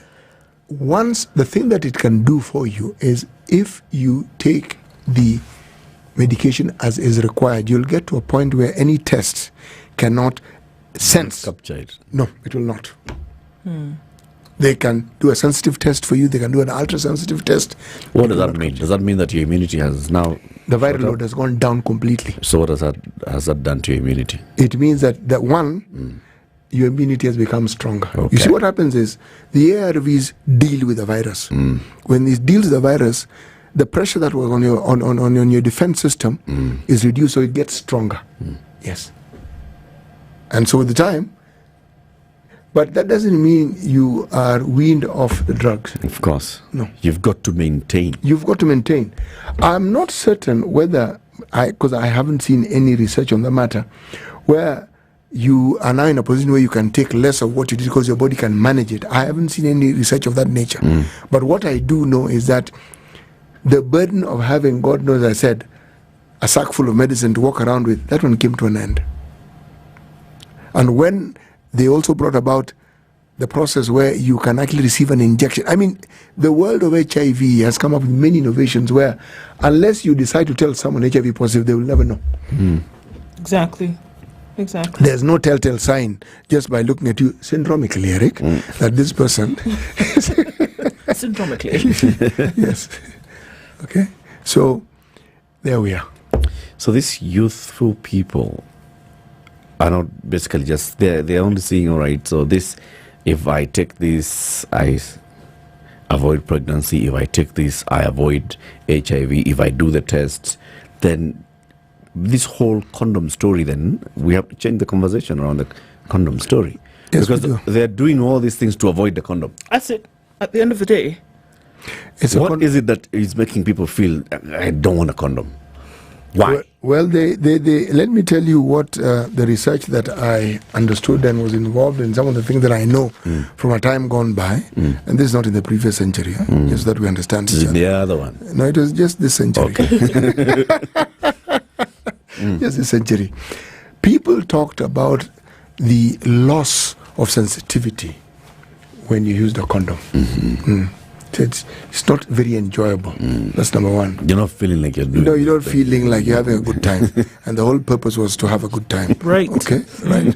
So that is the reason you had. The other reason that one. People said was some of their partners would refuse the condom. Why are the partners? They'd ask, why are you using a condom with me? What do you have? Yes. What does it symbolize? What are you telling me? Or what are you telling me about myself? Yeah. You're insisting that I use a condom. What are you saying? Okay. What are you saying? You don't trust me. And then, or what do you have? Those are the discussions. And that hasn't been overcome. And clearly, as you can see, this is the issue that we have. Yes. People are going to great lengths to avoid the condom. I will do the test. I will even take medicine for 28 days. I will do the medicine for 28 days just so that this one instance, you're not going to tell me use the condom. Even in Naivasha, despite being given free condoms. They said no thanks. So they distributed 200,000 condoms. They said no here, thanks. That you understand. Condoms are here, available. I will take the risk. So that's one thing that the syndromic guys need to actually look at. Actually, it's not syndromic only, it's syndemic. Yeah? Syndemic? Yes. Oh, it's a syndemic disease. So what is syndemic then? I don't know what syndemic means.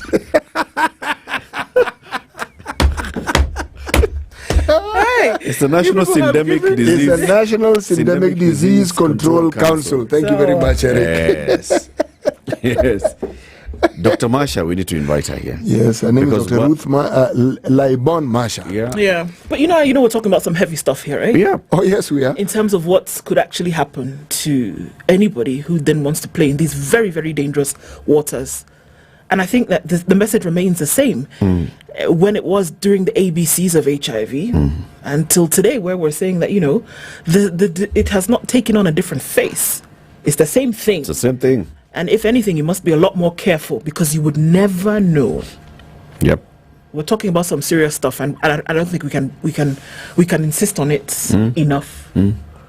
That we're now looking at a younger population who could be infected with HIV at just a rapid rate as what happened 20 years ago. Yeah. And that's some scary stuff. Okay, if you want to be scared, let me scare you further. The statistics I gave you, the age group where you found these 22,000 new infections were the age of 15 to 35. Just so that you understand it. So it takes us back to the age of debut when many young people begin having sex. Yep.